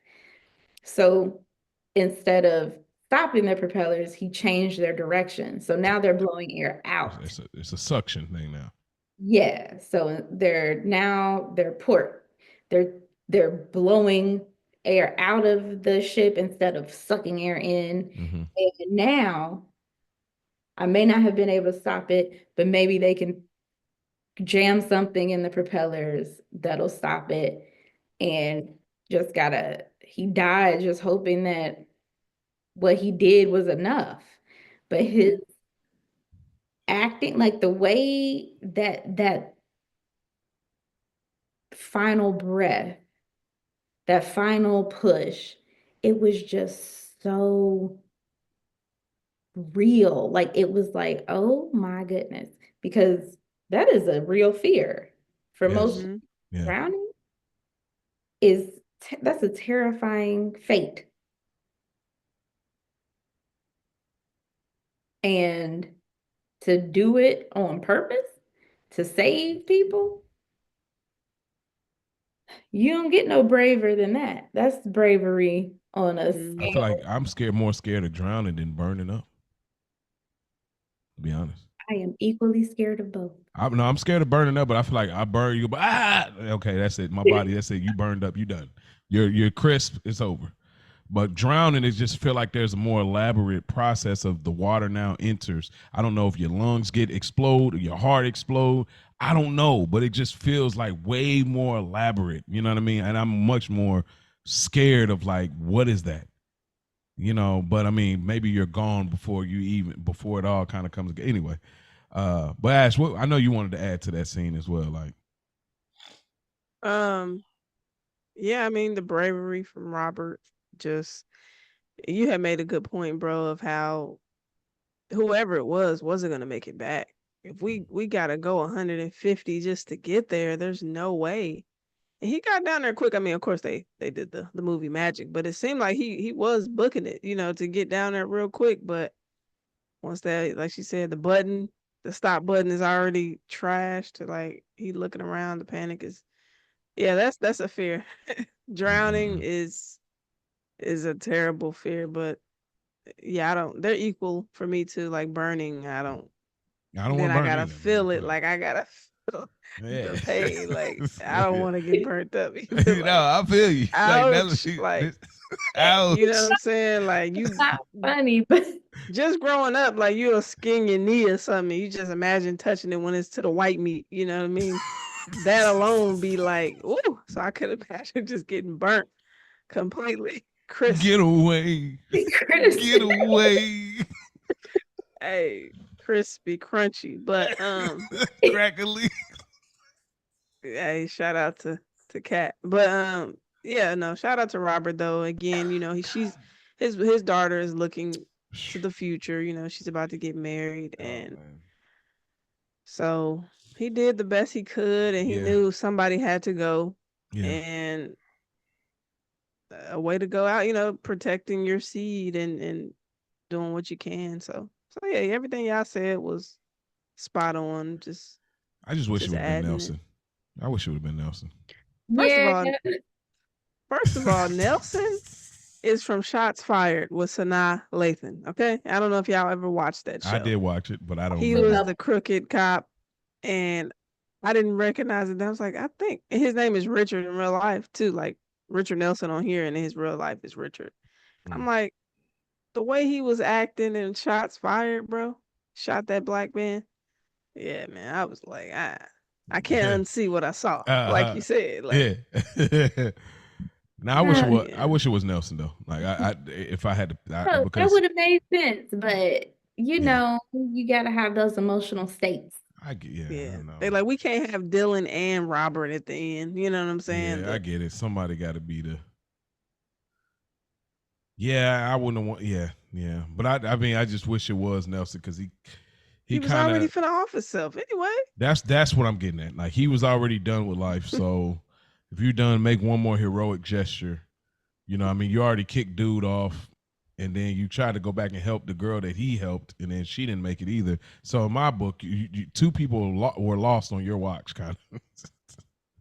So in order to reconcile it, save everybody. But Mm-hmm. And you know, I get it though. your man ain't messing with you no more. I mean, you know what I mean? Like you might as well make a heroic gesture, but I get it. Like it hurt, bro. I ain't gonna lie. Like when, like that twist of turning, looking back, and he wasn't there. It hurt. Like that hurt watching it because it's just like, especially when you watch it a second time because you know what's coming now, and you see it now. You're watching it from the lens of it starts off one way. You having drinks, playing cards. You're being overbearing, but by the end of this night, he's gone, and it just hit different, bro. And like that conversation that she was having with Chris when he's like, I need you to tell me you love me. Like before I do this. And I think Robert saw that how much Chris loved her and how, who's to say she'll ever find that again? You know, Mm-hmm. you're her father. At some point, she's going to be without you. So sacrificing yourself for her to live on, Bro, I you just know. don't even know if I got it in me. Like that's the question I had to ask myself. Like we're all parents, and it's not to say I would even let him go or like us say if all our kids if it was her in the situation. I know you have on both sides. Either way, whatever. And they're adult and we're older. I just don't even know if I have it in me to do it. Like I probably would still end up not making it, but it would have been on the dime of everybody. But I just don't know if I can willingly do it. Like I don't have that level of courage to know I'm not going to make it back. You know what I mean? And that's like movies like this, again, it's a movie. It's not meant to be like, oh, everybody feels this way. This is the thing to do. But it's sometimes it does make you question, like, should I? Is there something in me that should feel this way, as a a parent, or as a protector, as a mother, should I have that gear? I got a lot of gears when it comes to protecting, but like the gear of this right here. I mean, don't get me wrong. I will put my life on the line, but this is like such a different kind of thing. You know what I mean? I was having a conversation like this with somebody, and the only conclusion I could come to is you just never know So you're what in you it. would really That's do true. That's if true. you're in that situation. Because, like, looking at it, you're like, there's no way. Mm-hmm. Or in some cases, people are like, of course I would, but you just never know. Yeah, that's true. So you're in that actual situation, what you would do. That's true. That's true. Um. So our last scene pretty much is them escaping, and even then, at the end of escaping and finally getting through there, they still had to haul ass because the boat was finally making this final like sink, and there was no cut corners on the survival in this movie. So is there anything I want to add to that last scene of them trying to survive on that little emergency boat? No, not really. I mean, yeah, once he put that thing in there and blew up the propellers, and they had to jump yet again into more water, do more swimming, and yeah, man, had to get the paddling because it was, Poseidon was tipping on fofos, like Slim Thug said. So we still got to get a little bit further. Yeah. And he shot the flare. They all laying back like. So yeah, that's all I got. Listen, that I wouldn't have made it nearly as far. um, I just every time I think about Connor and Maggie, and I think about like my kids, like we would have been toast. but But you probably but wouldn't. But you wouldn't have been Maggie though. no, not at all. But my daughter, she don't even like to get her hair washed. She ain't holding her breath in this water waiting for no hat. She's not holding her breath for us to swim under here. Even if somebody's holding her, there's just no way me and Jovi would have had, like, it would have been over. Uh, my son doesn't even know how to hold his breath, bless his little heart. Like, it just would have been a complete wash for me and You slip into mine, the ballroom. which is why, one, I might not ever go on a cruise, maybe, but even if I did go on a cruise, I'm not taking them kids. No. Disney, no, we'll go to Disney World, but I'm not getting on a Disney cruise. Yeah. Um, but yeah, like I was thinking about like that scene when they finally made it, the propellers were blown out and they had to jump into the water. And I was like, if Elena had made it, she'd be the one like, oh no, I can't jump, I don't want to jump. Yeah, that's true. But no, everybody was solid. Everybody jumped into that water, got on that lifeboat, which it was just amazing luck that it hadn't floated so far away. Yeah. Because if you remember the first scene when the boat initially flipped, that was the first thing I saw was that life raft had popped out of the ship. And that was like probably hours before. So the fact that it was even still there close to the ship was either movie magic or amazing luck, one of those. Yeah. Yeah. That just so happens they didn't have to throw a life raft out. There was one just there, with a flare on it that they could get to as soon as they jumped off of the ship. But Yeah. I dig we it. had our little crew of survivors, the young lovers and Maggie, Connor, and Dylan. Yeah. And you definitely like you will laugh after some trauma. Like the laughter definitely I've been there where something's happened so crazy and you get through it that you start laughing. Like that's real. All right. Well, we're now getting into characters that you relate to or identify with the most. Ash, who did you find yourself fitting Um, this box? I put Maggie. Not obviously the way that she was kind of acting, but just the parental aspect of it. Like, couldn't fathom having Anthony. You try to do the best you can in those type of situations. Like I say, like Mia said, you don't really know what you're gonna do until you're in that type of situation. So, thank God we haven't been in a life type situation, but just having to wrap your mind around you have your little one with you, you have to do whatever to try to get them back safely. Of course, you're trying to get yourself safely as well, but more so, this is your seed. This is my baby. So, Mm, hmm. just the parental aspect of it.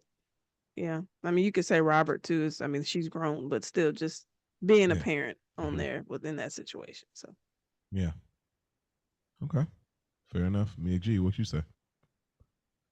Um, so I went back and forth because I wanted to say Maggie too, but I feel like, you know, me and Ash, we're moms. We're always gonna Yeah, it pick always come brings it uh home for you. so I tried to like take it in another way. So I said Jennifer because I got a little bit of a rebellious spirit in me too. Um, and I feel like, and I'm also a lover girl.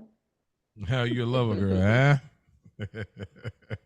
but but yeah, like I just felt like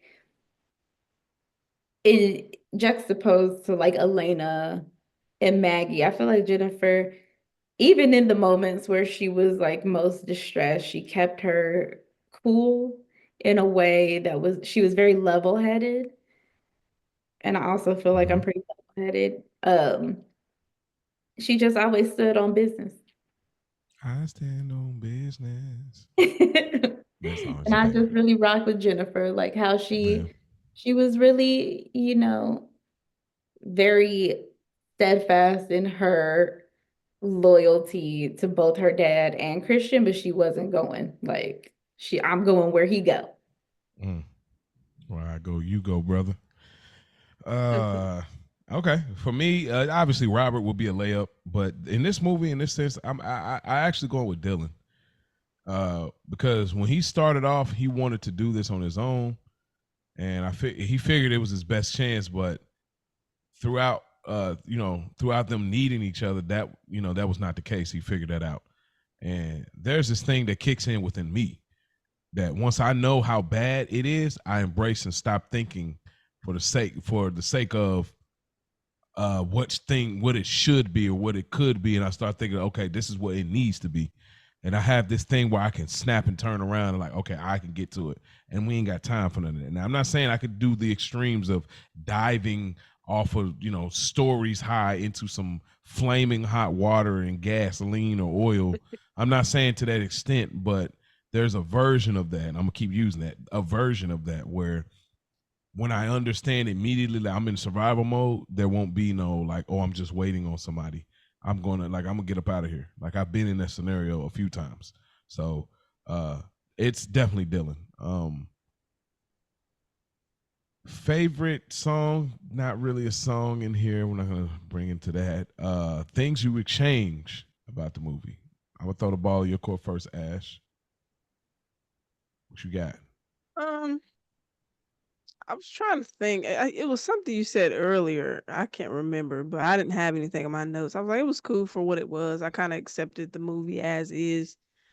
Um, there was something you said that I was like, yeah, that's probably in that category, but I can't remember. So I'll just have to leave it there. Unless you say it, then it might come back. Mm, okay. What about you, Mia G? So I feel like the Lucky Larry character was unnecessary. Like Mm, yeah. I don't think that he served to move the plot along at all. Hmm. Just one more casualty that we didn't care about because he was a jerk anyway. Um, and then, so not to get too deep, but I'm gonna get a little deep real quick. So I took this class years and years ago, at the University of Cincinnati. And it was called The Black Man in U.S. Society. And there was a whole segment on how we look at Captain Bradford, and he is the only Black person of any, like in the movie, for like that you notice at all. And there's like a trope with movies, especially movies like this where there are high stakes and there is a authority figure. A lot of the times it's a Black authority figure, typically a Black man who's like the captain, chief, detective, the police officer, whatever the case may be. And there's this Black authority figure who always has the wrong take. He's always the one who's trying to stop the hero from doing what they're going to do to save people. They're leading people in the wrong direction. They're going against whoever is eventually going to be the hero or save people. And it's just like a trope where there's always a Black authority figure who's in the wrong. Mm-hmm. And it kind of serves to like push this narrative that one, Black people shouldn't be authority figures, or if they do, they're incompetent. And I really didn't like that the only Black person in this movie was an authority figure who led a bunch of people to their death. Not necessarily he led them to their death, but he was unable to do anything heroic. Yeah. Okay. Anything else you got? Nope. Okay. I'm sorry. I did jump ahead a little bit. Real quick. Worst character for this for y'all. Real quick. Ash. Maggie. You had Connor all over the map. Yeah, I just didn't like. She just wasn't keeping up with her son. Like you just, like I said, you don't even know these people. Like I get it. We're in a survival mode. You trying to get it how you can, but he is your number one priority. Like he should always be with you at all times. Mm-hmm. If we're gonna go together. You know what I'm saying? Like he's not gonna go with somebody else, with Chris or Dylan. No, he's gonna die in my arms. That's how we. The way we came in is the way we're going out. That's right. I got you knew. It's Elena for me. Yeah. She's a strong second. Yeah, she's a strong second for sure. Strong second. We're about as useless as they come. What she definitely was. Very useless. Maggie for me. He shouldn't even been on the cruise, bro. My nigga, like you can't find a babysitter, bro. You know how much money it takes to get on a cruise. But this is a thing though, like to bring no doubt people do that. I'm not saying it don't exist. I'm not saying, but like if you're single and you're still like hot out here for real, like you still could get it popping. Like you're not like some washed up mom. You still really could you still got motion, and you know what's up. You doing your little flirty thing, but you like, man, come on, bro. Like he shouldn't even been there in the first place. Like that's my thing. Like if you have a whole different family functioning where you got 3 kids or whatever, like okay, we're doing the family thing. It's 3 of us, and it's me and 3 of my children. Okay, now it's a different kind of dynamic. It's you and your son. Hey, come on, bro. And I didn't see any other kids on the cruise. It was just that's why I was like, come on, bro. And the way she was dressed, clearly, like she was trying to get popping, like you flirting and acting like you hot. You acting like you like anyway. Don't get me started. I was gonna cook her, but I'm gonna let her marinate. It was just like I just have this thing when people think they think it's one way, but it's the other way. Like I just have this thing with people like when you think, oh nah, I see you, bro. But anyways, now fast forward back to where we were. Things I would change about the movie. Fergie, her name being Gloria, and it comes off like they're trying to give her this Latin vibe. Come on, like that's her song. She could have been a Gloria. Nah. You got her singing. She's in like a red dress. She's singing like songs that got a Latin influence. Her name's Gloria. No, y'all not gonna get me to believe Fergie's supposed to be some Latin descent. Like, knock it off. They should have got J-Lo. Come on, anybody. Y'all could have got what's her name? Oh baby, when you talk like that. What's Shakira. Y'all should have got Shakira, bro. Come on. But anyway, I get Fergie was on the run at this point. But it's like, come on, Gloria, y'all try to give her the spicy. Come on, knock it off. My brother is funny. Also, they should have given us another 15 minutes before to just get more invested into the characters. I mean, they did enough on the other side to make us invested because now we spend more time with them together, but we don't get a lot of deep dive. So we're not invested in Elena trying to see her brother in a hospital. We're not invested in Valentine enough. We're not invested really in these characters in the sense of they got things going on. We just invested like somebody got to live. And that's kind of all we're invested in. So I would say instead of like after like the 14-minute marker where the movie, you know, where it really picks up and gets into the chaos, I would say give us another 15. So make it 30 minutes and then, you know, maybe cut some stuff on the other side. I got two more things. No kids. These type of movies, I don't really want kids in them. I get it. They made it work because he was the only one that could get his hand through that vent and twist that. And I feel like that's the only reason y'all have a kid in a movie like this. But I don't like kids in these type of movies because to me it creates a lot of plot holes. To me, like a kid can't hold his breath as long as an adult. You know what I mean? Like it's just not gonna happen. Like she's just some record-breaking Guinness World Record holding breath kid, but like you're not gonna hold your breath. Like you got to do it. This is like for real, for real. Most of us adults can't make it like that. So it's a lot of plot holes when you put kids in these. I don't like that. And then it's like you try to create heart with the mother, doesn't work. I don't like kids in survival movies. Like that's just me. And then lastly, we here on Childish Grownups, we like to focus on nostalgia and things that we've all experienced in our childhood through films, focusing on what brings us together rather than what separates us. With that being said, man, did I think that they needed a black character as one of the main survivors. I'm sorry. Y'all needed a black woman, black man, I don't care. It needed a black character in here, in my personal opinion. Like, it just needed it. You know what I mean? Like, because anyway, I'm not gonna go deep on that. I don't want this episode to get too long, but like it needed a black character. If y'all got questions about that, y'all can hit us up, childishgrownups3@gmail.com. Mia G, what's the moral of the story for you? This was a tough one for me. Because I just don't necessarily feel like there were enough emotional stakes in this movie. So I didn't necessarily find a moral of the story. It was kind of happenstance. Okay. So I feel like for me, the moral of the story is don't go on cruises. You see, she gave us the Lori Beth Denberg from All That. Where she was sitting in front of the desk like, okay, I ain't mad. Don't go on cruises. Ash. This was tough for me as well. I'm struggling on this. I don't really know. So I just landed on sometimes you got to learn to work well with others. You might be in a situation where you're with people you're not familiar with, but you may need to lean on those said people. So that's kind of where I landed. Also, again, just be adaptable.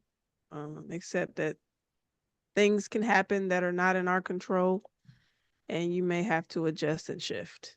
So, fair enough. Good answer. That's all I have, man. That's all I have. The moral of the story for me is that it isn't about what should happen, what could happen. It's about what's happening. And what are you going to do about it?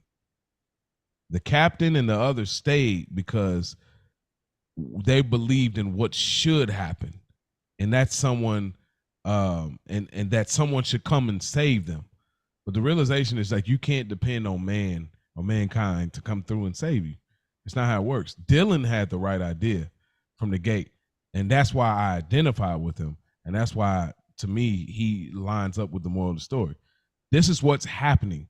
The boat is flipped, and now that we can tell it's flipped because the lights are on the floor. You know what I mean? If we had any question what direction the boat is, we see the chandeliers on the floor. So that means everything's upside down. So for me, it's like I never subscribe to people like what it should be, how it should have went. I ain't know what none of those things. This is this was happening now. I'm a big proponent on what's up now. What are we doing now? You know what I mean? So that's the moral of the story for me is what's happening now, and kind of similar to what Ash said, adjusting. Before we get into the preview of what our next episode will be, I want to acknowledge our Stoop Kids because I didn't get to do that and I forgot about it. So one of our Stoop Kids, Public Enemy B, on YouTube. Yeah, we're on YouTube. If y'all haven't noticed, for those that are listeners, he says these are all responses from our last film, A Christmas Movie. A Christmas Story. He says this is one of those movies that I've never seen, but feel like I know a bunch of the moments for some reason. Definitely iconic in that sense. From the BB gun, the frozen tongue, LOL, and even the put your eye out quote. And then of course Mama C came through, which is, heavy inspiration. Shout out to Mia. She says, OMG, my favorite Christmas movie. Thank you for doing this movie. And then also we got some recently from Sugar, said, great episode, a classic that we traditionally watch every single year. So shout out to all of those that are Stoop Kids. That y'all respond in, y'all. We salute y'all. We dap y'all, and y'all can hang out with us at the Green Electric. I don't even know what you call them things, but y'all can meet us at home base. Y'all know what that means. So we're now getting into our next cycle of films. This is Dealer's Choice. When we do this, we don't know what each other's going to pick. So that's the fun in this. And we also like to let y'all know what's going on so y'all could get an opportunity. Y'all got 7 days to watch the film and then listen to us spit it back at you. So without further ado, it's on Ash for the next film. So Ash, what you got? Ooh, this was so tough for me, guys. There's so many movies we've seen. I didn't know if I wanted to lean on my childish side or my grownish side. So yeah, I'm taking it to 1993. With a legend in the movie. Legendary Burt Reynolds with Cop and a Half. You did it, bro. Yes, wow. Cop and a Half. I've never seen this before. So that's the one you're referring to. Yes, I was like, I wonder if Mia have seen this. Oh wow. This came out in 93? 93. Bro, I swore this was the 80s. No. Oh 93. man. Hey. So you flipped the script on me. Turned the tables on me. You definitely did that. Wow. Because I knew it was coming at some point. I just didn't know when. And shout out to School because this one is his favorite movies and he's been wanting to review it. Man, really? I don't know. I might have to reach out to the brother because he's wanted to do this on School's Guilty Pleasures. Like this was definitely one of those ones. Yeah. So I may have to. I don't know. What y'all think? Reach out to him. Okay, I didn't know because I'm still trying to figure out when we want to start like throwing people in the mix. So listen, School is my guy. I've been on multiple episodes with him. Mm-hmm. Okay. I'm gonna reach out and I'm gonna holler at the boy, holler at the fam, and then of course we gotta get Rich on, we gotta get Ray on, of course, you know what I mean. Those that's the big cousins or whatnot. But okay, well, what made you pick that before we get out of here, Ash? It's just a staple in our household growing up. Cop and a Half. It's very nostalgia. Oh, absolutely. If not now, it would have been later. Like it would have had to be one of the movies that we reviewed. Again, I'm glad just you did that, man. in my big nostalgia bag. You feel me?